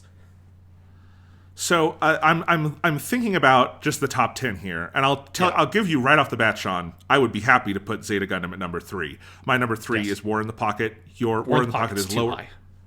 I am amazed that we've come to the point where you are arguing War in the Pocket is overrated. But okay. Iron-Blooded Orphans is better than War in the Pocket. Let's have that conversation. I think Iron-Blooded Orphans for me is very solidly better than War in the Pocket. War in the Pocket is still my top 3. Have not changed since year 1. I love War in the Pocket. I think it's a perfect 2-hour anti-war movie, TV show, whatever you want to say. There is a sheer elegance and punch to it that I think it's fucking perfect. What I was going to say is I would be happy to put Zeta at number 3. I think that's an easy one for our combined list to do Zeta at number 3. So let me go ahead and do that right now. But yes, then we do have the other arguments to do. Another one I will say, Rekken Gistinji is above Double O. I don't know how to... yes, Rekken Gistinji is above Double O. I will argue for that. I'm fine with that. Sure. Yeah. But it seems like we both put Char's Counterattack above G-Reco, so I think Char's Counterattack probably is number 4. Does that make sense? Yeah. Yeah. Okay. I'm fine with that. Yeah, that's 4. I'm fine with Reco G being 5 then. That is fun. I like putting that. There's something to me about putting that at number 5, and just kind of flipping our lids at everyone who wouldn't do that. But yes, okay. But let's look at other points of commonality here. That means that we have to rank here. We have War in the Pocket. We have Iron-Blooded Orphans. We have Gundam 00. These are all ones that are obviously going to be in the top 10 because they're in both of our top 10s. Build Fighters Double Zeta. Top 10's the same, just with a different order? I think so. Because Double Zeta, Build Fighters, 00, Iron-Blooded Orphans, G-Reco, Char. They are. Yeah, Zeta. Yeah, so they're the same, just with different orders. That's interesting. Yeah. So okay. Like that. Yeah, that makes sense. So the top 5 that we have right now were Gundam, Turn A, Zeta, Char's Counterattack, Rekken Gista. I think that makes sense as a combined because I think we have a lot of agreement on that. Yes. Then we have these other 5. So again, our top... that's actually... let's talk about that for a second, Sean. Our top 10s are the same, just with different rankings. Yes. That's fascinating. That actually shows that there is a... I think you and I... So you and I have the same Desert Island Gundams. If we were saying you can only take 10, we took the same 10. And what I like about this is I think these 10, and I will say for me, having my 10 in whatever order, I liked that it's a good cross-section of Gundam. There's a big, healthy dose of Tomino in there, but there's also 2 AU shows that are very different. There is 1 OVA in War in the Pocket. There's Build Fighters, which is completely different. Yeah. You know, there's a lot, and there's 1 movie in Char's Counterattack. Yes. Yeah. So it's a good cross-section overall of the Gundam experience.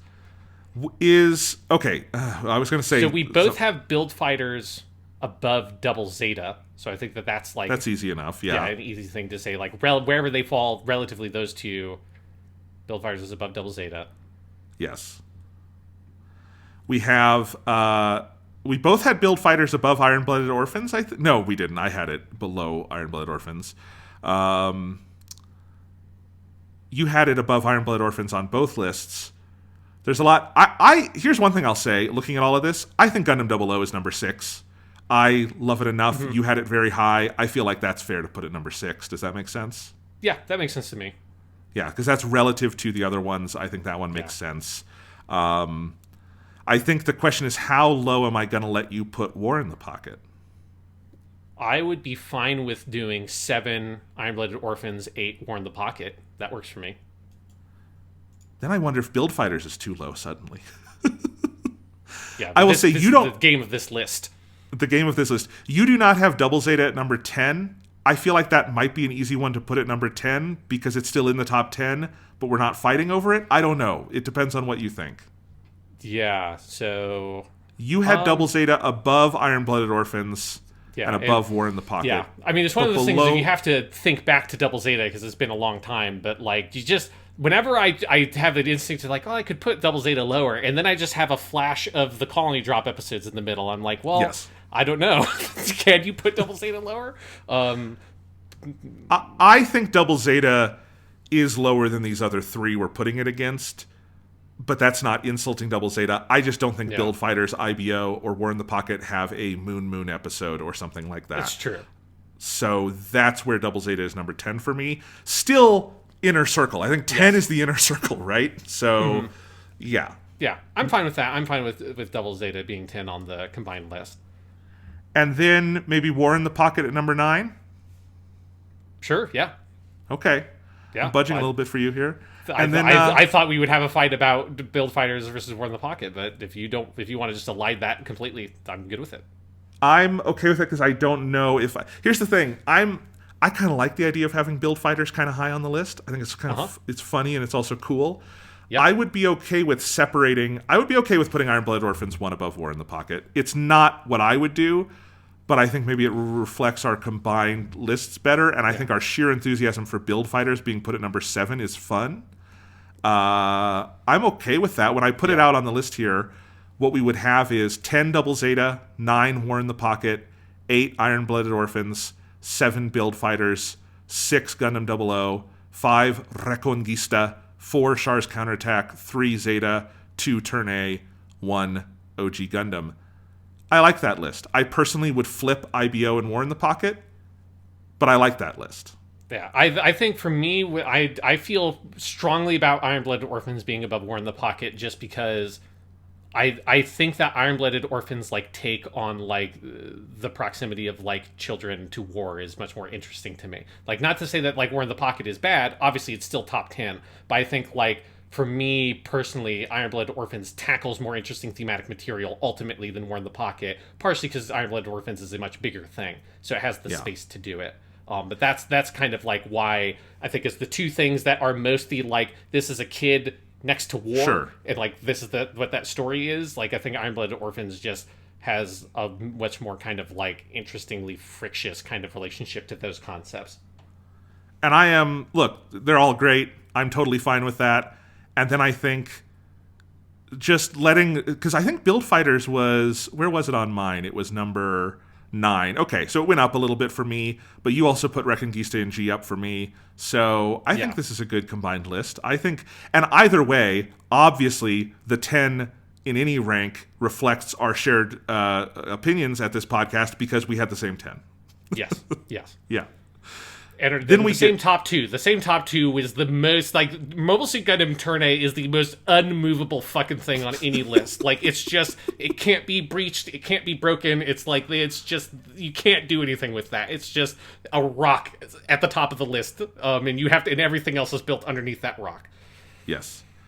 We have 20 other shows to rank. Looking at them, I think one very easy one we can do right away is Victory Gundam at 11, because I have it at 11, you have it at 12.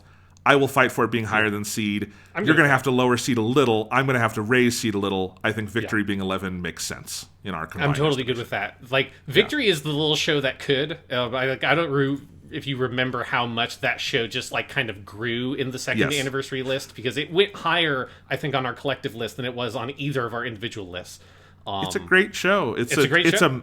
It's a messy show. It's a prickly show, but it's unfucking forgettable. That's for damn sure. All right. Then we got a whole bunch of other stuff here. I don't know. Do we take this from the bad end or the good end? What's easier at this point? Let's move, because we've been at the good end for a while. Let's move back down to the bad end. Okay. So now we have it all the way up to 30, 33 through 30. Now it's 29. That turn. Yeah. What you did next was Twilight Axis. What I did next is Zeta Gundam, a new translation. One thing I'll say right off the bat, I am happy putting a new translation anywhere. It's just really hard to rank. Yeah.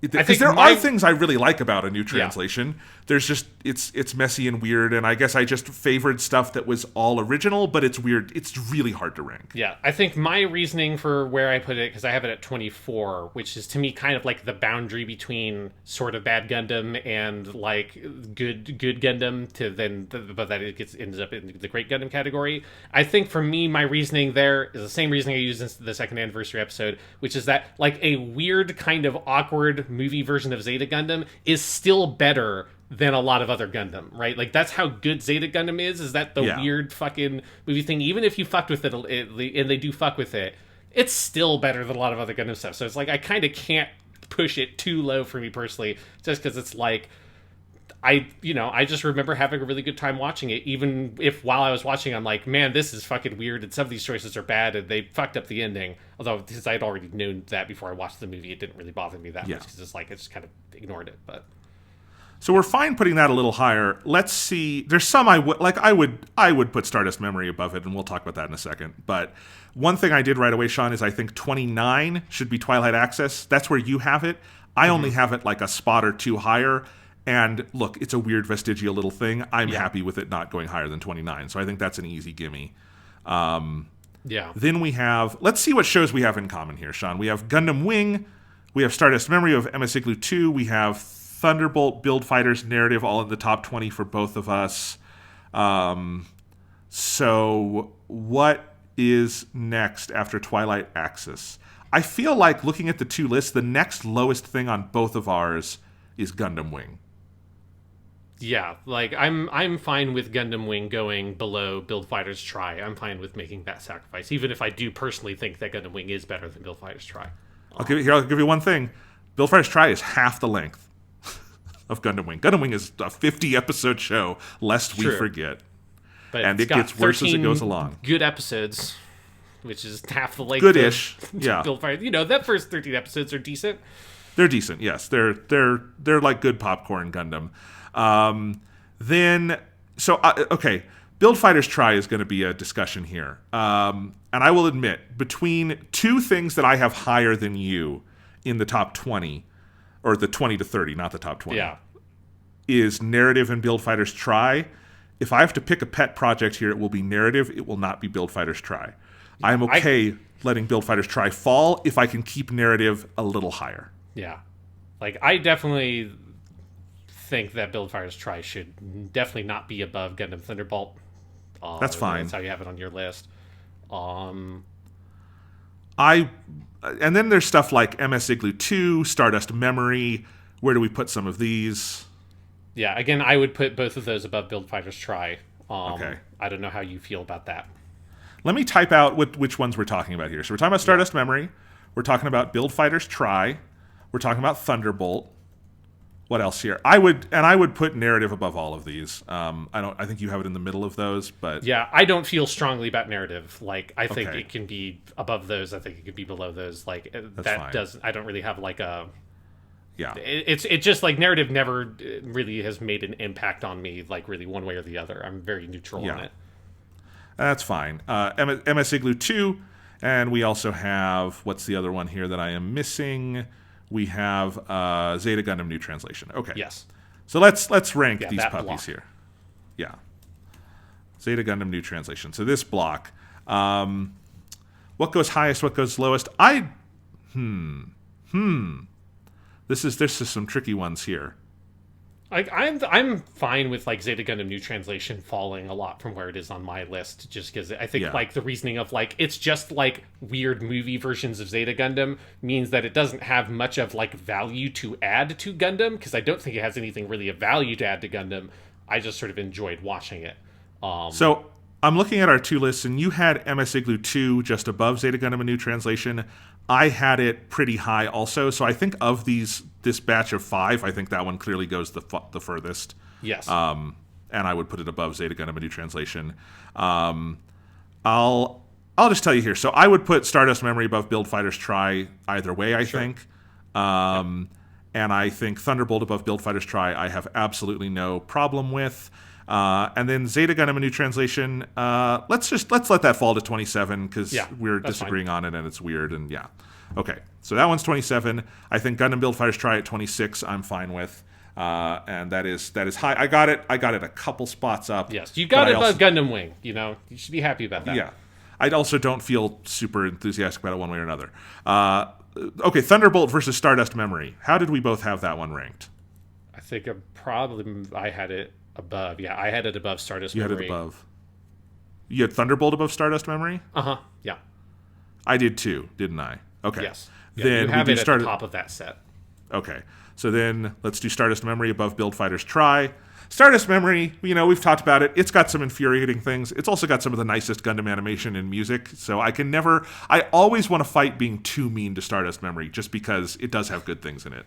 Yeah, that's just the ending is so bad. The ending, it really poisons the well on that one so much. It becomes hard to fight for it, Yeah. Okay, so how we have this now is 23 MS Igloo 2, 24 Thunderbolt, 25 Stardust Memory, 26 Build Fighters Try, 27 Zeta Gundam New Translation, 28 Gundam Wing, 29 Gundam Twilight Axis. That seems pretty good. With this. Yeah, and if you wanted to put narrative at 22, which is where it is on your list, like I don't really have a problem with that. Okay, I would be good with that. I am going to put Zeta Gundam higher because I'm looking at it, I'm like, no, it's even bad Zeta Gundam is better than Build Fighters Try. Yes. And frankly, it's better than Stardust Memory. I'm going to put it at 25. I think I would put... Yeah? Yep. Is that where you had it? I had it at 24, but it is above the things. Yeah. Because my Build Fighters Try is in a different spot, so that's why it's... I'm fine with that. And then I do think it makes sense to have Thunderbolt and MS Igloo 2 above Zeta Gundam New Translation because I think they're doing enough unique original stuff that they would go above it, right? Yep. That works for me. Okay. And Narrative at 22 was my little pet project. I don't know. I've rewatched Narrative a couple of times, and part of it is the Hiroyuki Sawano of it all.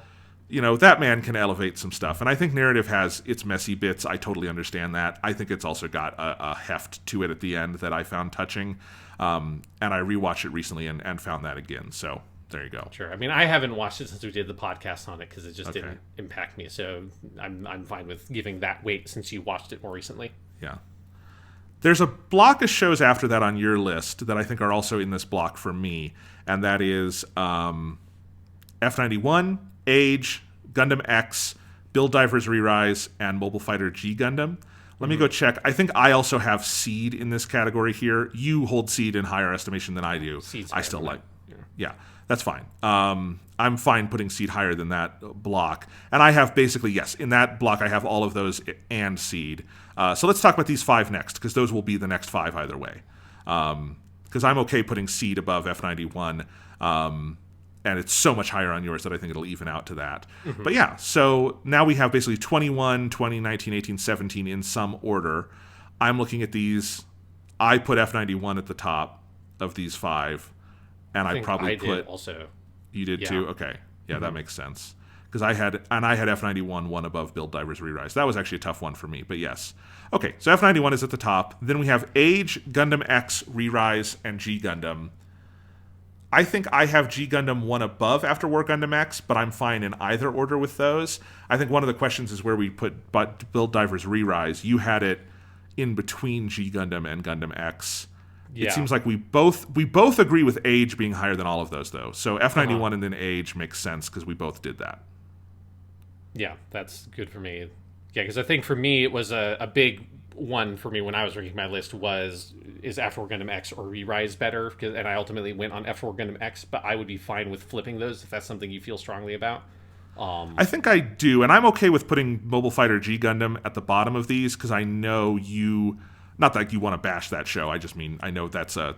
I'm okay if I can get. Yeah, that was one of the ones that on a rewatch hurt my estimation. That's like one of the few ones that I liked less the second time I watched it, and so that kind of hurts it when I rank these. Even though I still love it, I still really enjoy that show a lot. It's just it's the flaws of that are kind of hard to work through on a second viewing. Yeah, no, I understand, and I think this actually makes sense to me as a list a lot because what we'll have is we have G Gundam, then Gundam X, then Build Divers Re-Rise, and then Age right above that, and that actually feels exactly right to me from the conversation we had earlier because I was even thinking about how I probably would wind up putting Age higher. But then we also have Build Divers Re-Rise above Gundam X and G Gundam, and that is my honest feeling about that. I think it's a little. I love Gundam X, man. What a great underrated show. But it is maybe a little, rushed at the end and unfinished in some ways. That second half is like the thing that really holds that show back, Yeah, and I think Re-Rise, and also here's one other thing I'll say about Gundam X: it's playing with a lot of original Gundam themes in super interesting ways. But Build Divers Re-Rise is kind of doing a lot that's new to Gundam and doing it really well. So yeah, I like that. Yeah, I think that's a good argument and a good ranking. Okay, this is easier than I thought it would be. We now have 6 shows left because we have everything ranked up through 17, and then we have a top 11. So let's list out which ones we're missing here. We're missing Seed. We're missing Unicorn. O8MS Team, Unicorn, Hathaway. Hathaway's Flash and O8MS. No, I already wrote that one. Gundam the Origin. And then there's one more. What else do we not have up there? Or am I doing the math wrong? You might have been doing the math wrong because I can't see what else. Oh, yeah, no, there's 5. 17, 16, 15, 14, 13, 12. Yeah, okay, that's fine. We have it right. There's 5. Yes. Because 17 minus 11 is 5. Okay. Anyway, let's see here. So, you had Seed at the top of this. I had Seed below any of this. I mean, I had Seed above Victory Gundam originally, but I'm fine with putting Victory Gundam higher. You have Unicorn lower than the Origin, and I will just make the fight for. I do think Unicorn is the stronger series than the Origin. I think, and it's kind of on something we were talking about earlier with Origin versus some other stuff of like. Both of these shows are about Gundam history to a certain extent, but there's something about Unicorn being an original story with new characters and new stakes and stuff like that I do think, in the same way we talked about with Gundam the Origin versus some other shows, does elevate it for me. Also has that Hiroyuki Sawano score. When I'm looking at both of our lists, I do think the thing we uniformly maybe had the highest here was Hathaway's Flash. Is one I don't know if I would be comfortable putting that all the way at 12 right away. But those are some opening thoughts I have. I mean, I think here's a twofer that I kind of feel strongly about. I think Hathaway is better than Unicorn. I would argue for that, just in the sense of I think it is a more interesting version of. Now, this is not to put down Unicorn. Unicorn is very good, but I think Hathaway is a more interesting version of what happens after Char's counterattack than Unicorn. And I like its whole style and aesthetic and approach and sort of themes and stuff like that. And in that way. And that's where, for me, when I was ranking the list, that was a pretty strong. I thought Hathaway was better than Unicorn. I am fine with that, and I certainly think if we're hedging on there are going to be 2 more of these, I don't think there's any doubt that Hathaway's Flash will be above Unicorn in the completion. And I wouldn't say I like it as a presentation of post-Char's counterattack world better. I think here's what I think. Like, Hathaway's Flash is the more realistic of the 2 in terms of what would happen after Char's counterattack. And I think Unicorn is the more sort of spiritual and optimistic of the 2. And I'm glad that both exist. They don't necessarily exist in the same continuity in my mind. I see a fork there. But I do like that we have both visions of the world after that. Yeah, I mean, again, Unicorn's very good. And it's like I'm happy that we have both of them, but they're like 2 interesting ones to put next to each other because they also I think Hathaway's Flash, in terms of the direction and the execution of the aesthetics overall. Unicorn's good, but Hathaway's Flash I just think kind of blows everything up in a way that feels like it's it's where Unicorn is heading to eventually is Hathaway's Flash, and I think Hathaway's Flash to me has like a epiphany kind of quality to it as a piece of Gundam that makes it more impressive to me. What about Unicorn versus the Origin, which I said my piece on earlier? I'm fine with having Unicorn higher than the Origin. Yeah, I had Origin higher in my list, but I don't feel hugely you don't have a strong about that. Yeah. One thing I'm seeing right away is I feel like, because it's not coming up in the conversation, 08 the MS team is maybe at the bottom of our combined list here. I think I'm fine with that. I had it relatively low in this Sega. I had it above Unicorn, but I had Unicorn the lowest of this set. So yeah, I'm fine with it dropping. Okay. Just because I feel like it's the one that, I mean, we love it. It's amazing. It feels like the one that we're going to talk about the least and fight about the least, in which case maybe it goes the lowest of these. Yeah, I think like in terms of like the dessert thing, that like, and I think I like Origin's dessert flavor a little bit more than 08 the Mess Team. Then maybe that's 15. Yeah. And then we fight over these last three. Okay, I think that works. So then we have Seed, Unicorn, and Hathaway's Flash. I think we said in the positionality Unicorn is going to go below Hathaway's Flash, and I'm okay with that. And then it's just a question of Seed. And, you know, one day I do want to revisit Seed, because Seed exists in my memory as kind of a bifurcated show where it is a first half that is kind of boring and weirdly animated. The whole thing is weirdly animated.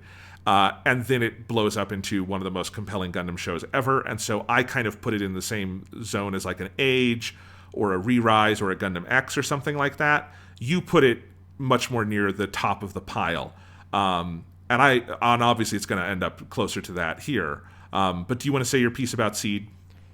I just think there's a je ne sais quoi to Seed of its approach to trying to take a lot of like the core elements of original Gundam, but really push forward with it. That is fun. That like I think it helped shape what AU Gundam is, right? Like AU Gundam used to be, let's do Mobile Suit Gundam, Zeta Gundam, and Char's Counterattack in some sort of format, and just like throw that in a blender and just do it again. And Seed like has its thing of where it like has a similar setup to First Gundam, but structurally in terms of its narrative, it's not particularly similar to First Gundam in any meaningful way. It gestures and it makes a complete break at the midpoint to like completely blow that up. Yeah. And there's something about that to me that is very invigorating, and I think it's a show that's so important to the franchise. I think you can feel that importance in its construction, and it's one that it's one of those that upon rewatching it, I liked it so much more, because I think the first time I watched it, I had the same issues you had with the first half,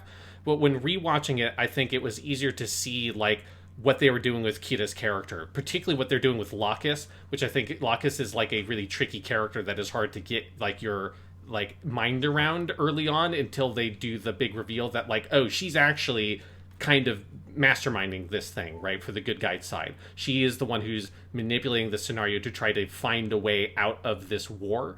And I think she's one of the most interesting Gundam characters. Like, I just think Lacus is amazing. I think Nia Tanaka's performance as Lacus is like all time, and it's just like that character is so deceptive in a way that I think it's like she's almost too deceptive, that like the trick I think works so strong on the viewer.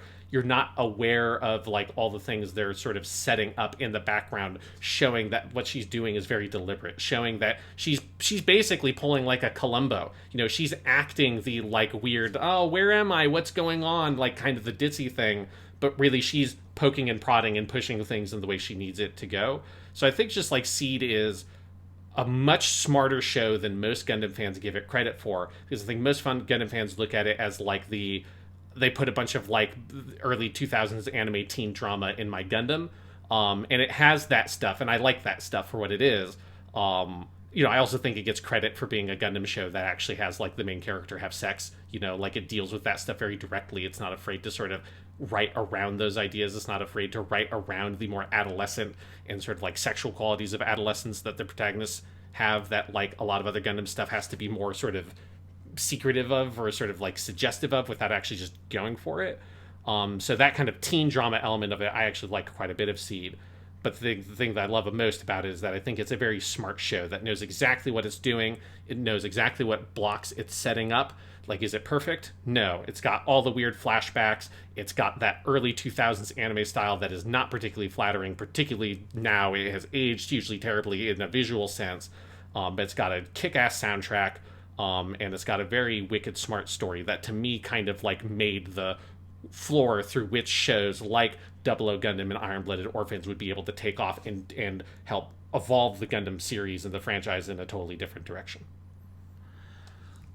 Yeah, and I like hearing you talk about all of that. You know, I will just say for my part, the things that, and I agree it's an extremely smart show. That's the point I think you and I have no disagreement on. It uses the Gundam iconography and story pieces and blows them up in a really interesting way, and I think it has a very powerful last act in particular. For me, when I'm putting it against some of these other shows, like Hathaway's Flash, Unicorn, The Origin, 08MS Team, I don't have a particular fondness for most characters in Seed. I think I agree with you about Locus intellectually, but I don't have like a real spark there. I think Kira is interesting as a symbol of a character more than he is as a character. I think that about a lot of the cast. I don't think it has, you know, partially because of the time it was made, it does not have anywhere near the stylistic heft of Hathaway's Flash or Unicorn or The Origin or 08MS Team. And all of those things do combine to put it more to me in the Gundam Age category. And Gundam Age actually, I think, does some of what it's doing better. And that's why I had it one above Gundam Seed. So this is just one we're never, I think, going to see perfectly eye to eye on, for now at least. Yeah, I'm going to say I disagree so much on the cast. I love the cast of Gundam Seed. I think that, like, Kira and Othran and Locus and, like, Ramius, the captain, Natarla, are great characters.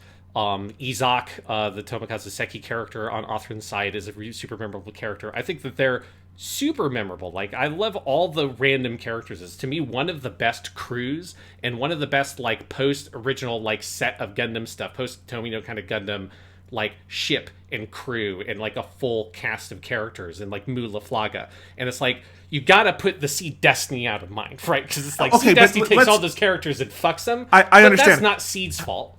It's not Seed's fault, but it's also like, if the reverse is true where we say Re-Rise takes a little bit of the heat off Build Divers for us, I would like to live in the world where I could say I can completely compartmentalize my mind, but if I'm being honest, the fact that Kira Yamato in Seed Destiny is, to me, the worst Gundam boy. I don't think it's even a contest. I don't like the kid in Gundam Build Divers, but he is a blank. Kira in Seed Destiny is one of the most spiteful, awful characters in all of Gundam to me. And it is, especially without like sitting here and rewatching them again, and you have the benefit of having done that, and I understand that. It is very hard for me to go back to Seed and be like, I can, yes, intellectually, Kira in Seed is not responsible for what Kira in Seed Destiny did, but I am a fleshy human who cannot perfectly compartmentalize those things, and I don't have that problem with Unicorn. I don't have that problem with Hathaway. I don't have that problem with The Origin or 08MS Team or F91 or Age, some of these others that I'm saying that with. And so I agree with you in principle that Seed Destiny should have no bearing here. Emotionally it does, and I don't know how to, and I'm just trying to be honest about that. Yeah, but I think it's just a thing of you haven't been able to watch Seed again after having Seed Destiny to be able to compartmentalize it, because I think I kind of had that fear when I went in to watch Seed of like, will me knowing that like Mu Laflaga is brought back in Seed Destiny in the most haphazard way, will that ruin his character death in Gundam Seed? And for me it didn't. I think it was very easy, partially because Seed Destiny is just such a terrible sequel that doesn't know what it's doing at all, that it feels like it's a completely different show. Like, it's almost mind-blowing to me in some ways that it's made by the same creative people, because it just feels like it's a show that, like, so lost the fucking thread that it just doesn't feel like it exists in the same dimension as the original show to me. And, like, so that, for me, rewatching it, I found it very easy to compartmentalize those things and see those characters through the light of, this is the Gundam Seed version of Othran and Kira. And yes, in the sequel, they are fucking idiots, and they are awful characters, and they are frustrating and annoying, and all those things. But that's a different show. It's not Gundam Seed. I don't think that Gundam Seed should have to pay for the sins of its awful sequel. Like, I let you put narrative higher because you had watched it again. I know, no. Did that too. Sean, I've already given you 5 places on Seed. We're not talking about. I've already given you from. I had it at 19. It's going to be minimum 14. It's going to be higher. What I was going to say is I do think we should put Hathaway's Flash above it, and I think Hathaway's Flash is number 12 between our conversation on it. I'm fine with that. Okay. And then I will give you, because I know you feel very strongly about it, I'm giving you more than I'm given here, Seed at 13 and Unicorn at 14. Okay. I mean, Unicorn is really high on this list compared to be clear. Unicorn for me was at... Oh, so actually, no, was it not that much higher? No, so it was 16 on mine, so it moved a couple of lists up. I gave you same as last year. I'm giving you a lot on Seed. I gave you G-Reco. I moved Double You O gave out me of my G-Reco. top 5. Okay, that's broke fine. my top G-Reco 5. fucking... It's G-Reco, though. It's a fucking masterpiece. Yeah, it's fucking Gundam Seed. It's like one of the best AU shows. It fucking defined what AU would be in the 21st century. I guess it defines some elements of it. If thank God it didn't define it like stylistically and in terms of animation, because that would have been really bad. I mean, nothing was made in that style after 2005 anymore. Like, it was the rough period for anime. It is a rough period for anime. I think there is also, like, I'm not a huge fan of the character designs and some of that stuff in Seed. I don't think it has a particularly interesting, like, visual aesthetic beyond the bad early digital animation, which, yes, everything in that period has bad early digital animation. There's other shows from that period, though, I can look at and go, I like the underlying art of this more. But this is all Seed's personal. like the very wide heads with the very big eyes is also a very early 21st century anime aesthetic. Yes. Like, nobody draws characters like that. Yeah. So, okay. I got narrative higher and you got Seed higher, which I feel like you won in that competition, You have but that's Seed okay. criminally low in your list. That's your fucking problem, not mine. I guess I do find things that like Gundam Age is doing vastly more interesting than anything Seed is doing. Even at like my highest appraisal of Seed, I would put something like Age above it. But that's okay. This list is all about compromise. Yes. Just like a marriage, podcasting is about compromise. All right? Yes, and sometimes your partner will be wrong about something that seems very obvious, like the ranking of Gundam Seed, and you just have to accept it. I'm curious. Tell us I have a feeling that the podcast community is more on my side on this one. So, you can let Sean know that. But then also tell Sean the things you're on his side about. G-Reco. G-Reco is has a 5 out of 10 on my anime list, which is... Well, they're wrong about that. Basically a trash show in that opinion. So I'm just saying, appealing to the crowd isn't a convincing argument for me. You're absolutely right. You're absolutely right. Overall, looking at this, Sean, is there anything you would challenge or want to massage from the list that we have made? I'm pretty happy with it. Yeah, I'm pretty happy with it. I'm looking at our individual lists to see, because I think Hathaway's Flash climbed quite a bit higher in the combined estimation, which I think is interesting. I think Hathaway's Flash did a kind of a victory Gundam thing that happened last year, where it's just like, it just kind of goes rising up, which I think is fair. I think it's that thing of on our individual lists, when we did the year 3 only stuff, it's like Hathaway's Flash is a thing that is hard to compartmentalize how you rank it next to stuff. Because it's one of 3. It didn't go crazy high. I had it at 15. Yeah. You had it at 14. But I always like that. I like that stuff in these kinds of lists of what is the thing that in the weird compromises in the fusion process. What is the thing that goes shooting up? Or that Double O did that. Double O did that last year. For both of us, and I think we wound up. I think last year Double O was number 3 overall. I think we've now decided canonically that goes to Zeta Gundam, and that's fine. Zeta Gundam is Zeta Gundam. So yes, our combined list did have Double O above Zeta Gundam. I don't even remember that. I pulled up the list because I had it on my Microsoft Word document. I don't remember that at all. I don't remember that. I'm happy with this. Yeah, I think especially if you ignore the exact numbers and go more for sort of the vibes of the rankings, I think this is a super good combined list that very clearly reflects our overall shared opinions, especially the top 10, because it's the same top 10 for both of us. I mean, Seed is the only thing I think we have a significant disagreement on. Narrative would be the closest thing. But I don't think you're not going super hard for narrative, and I'm not super against narrative either. I would like it marginally higher than Thunderbolt and MS Igloo, and it's it's fine. But other than that, our lists are really very similar, which I find fascinating. Because I didn't expect our top 10s to be identical. I thought that there would at least be 1 or 2 things that would be different. Yeah. Well, should we go ahead and present it to the people now, our full top 33? Yes. So let's go ahead. Do you want to go back and forth reading them, Jonathan? Yes. Starting at the bottom. Our number 33, the canonically worst piece of Gundam, is G Savior. Fuck you, Canada. God damn it. Japan should declare war on Canada for what they did to Gundam. God damn you, Canada. Fucking Canada. Number 32, the second worst Gundam show of all time, is Gundam Build Divers. Number 31, MS Igloo 1. Honestly, I almost feel like I'm picking on it. It's just nothing. It's just nothing. It's a museum piece, quite literally. Number 30, Gundam Seed Destiny. You fucking goddamn fucking show. Probably in a technical sense worse than MS Igloo, but it's more interesting to watch because of how bad it is. Yeah. Yeah. Number 29, Gundam Twilight Axis. It is, in fact, a thing. Number 28, New Mobile Report Gundam Wing and Endless Waltz. Number 27, Gundam Build Fighters Try. Number 26, Gundam 0083 Stardust Memory. Not quite the winner here, is it? Number 25, Zeta Gundam, a new translation. Number 24, Mobile Suit Gundam Thunderbolt. Number 23, Mobile Suit Gundam MS Igloo 2. Number 22, Mobile Suit Gundam Narrative. Number 21, Mobile Fighter G Gundam. And number 20, After War Gundam X. Number 19, Gundam Build Divers Re-Rise. Number 18, Mobile Suit Gundam Age. Number 17, F91. Little show that could. I love that it's still in the top 20. I just love that. Yeah, I mean, that's an easy to be in the top 20. Fucking F91 is great. Number 16 is Mobile Suit Gundam, the 08th MS Team. Number 15, Mobile Suit Gundam, The Origin. Number 14, Mobile Suit Gundam Unicorn. Number 13, Mobile Suit Gundam Seed. Number 12, Mobile Suit Gundam Hathaway's Flash, or just called Hathaway if you want the English title. The English title sucks. It's Hathaway's Flash. Come on. Sinko no Hathaway.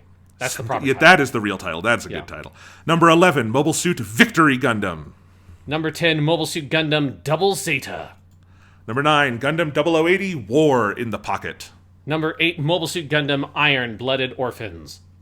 Number 7, Gundam Build Fighters, the original, the one and only. Number 6, Mobile Suit Gundam 00 with a Awakening of the Trailblazer. Number 5, Reconquista in G. Number 4, Mobile Suit Gundam Char's Counterattack. Number 3, Mobile Suit Zeta Gundam. And number 2, Turn A Gundam called Turn A Gundam. And number 1, Mobile Suit Gundam. It's here at last, Jonathan. It is the official Weekly Suit Gundam podcast list scientifically establishing the Gundam of Gundams, which happens to still just be Mobile Suit Gundam. There's a little bit of an anticlimactic number 1, obviously. It's been there the whole time, but we have ranked all 33 of all the main Gundam things. It's been a long time coming. I guess technically the message we're sending the public is that after that first show, it was all downhill from there. That's the glass half empty way to put it. Yes. They made Gundam 79, it never got better, all downhill from there. Really just a waste of time. They never did it better, so why even try? Yeah, it is the true pessimist way of reading the Gundam rankings. Yes. But no, again, like, it's the crazy thing about this list is that you get into, like, the top 20, and it's all just, like, great shows and great movies. You know, it's like, again, for a series that has been going on for so long and has so many different weird corners to it, the fact that Gundam is so good so consistently is mind-blowing. It is. And I'm really happy with our combined top 20 here because I think I had Gundam X and G Gundam reversed. But especially considering we have Build Fighters in the top 10 and relatively high, I think having Gundam X as the outer limit of the top 20 and then G Gundam 1 outside that, I actually think reflects some of the diversity of the series we love a little bit more. Also gives a little extra love to an underloved Gundam in Gundam X. You know, I like this top 20. I like this top 10. I like the top 5. I like the top 2 because that top 2 is a fucking rock that will never move, but for a good reason. This series is a very, very special thing, and I'm so glad we spent 3 years talking about it. And I'm glad we have a few more hours of discussions to come, because next time we'll be talking about, at a minimum, I know, our favorite mobile suits from year 3 and overall, our favorite songs from year 3 and overall. We're going to do both. I think our favorite soundtracks just overall. And then we've also got characters, maybe. Yes. And we need to talk about how we're going to do all this, because it's a tall order. We got a few more lists coming your way next time, and we also want your feedback on what silly lists we should do for part 3, where we're just going to have a Gundam party. Yeah, so I assume, Jonathan, you're going to put out a tweet that people can respond to Absolutely. and stuff to send in their lists. So send in cool, interesting, weird lists. Nothing is too weird or specific to send in for a list of. We're not going to necessarily, depending on the number we get, we can't necessarily do everything if we get a bunch of different weird lists, because lists take a long time to present. But we want as many weird, cool ideas as possible for the party episode. But we do have to, for the next episode, Jonathan, we have to do a lot of deep soul searching and hard commitment for what is going to be the hardest list ever of all time, which is the songs list. I'm fucking afraid of it. I'm afraid of it, Jonathan. Sean, can I have your permission to just do all the Iron-Blooded Orphans song as one entry on my list and sheet? No, but I will tell you that when I went through the total list of songs and was like bolding all the ones that I'm like, this would be in contention, I got to Iron-Blooded Orphans and I was like, I'm just going to bold this entire section and think about it later. Went on my merry way. But you have to fucking commit. You have to commit. Okay, all right. Well, that'll be next time. I'm going to go bang my head against a wall. It's going to be a thing.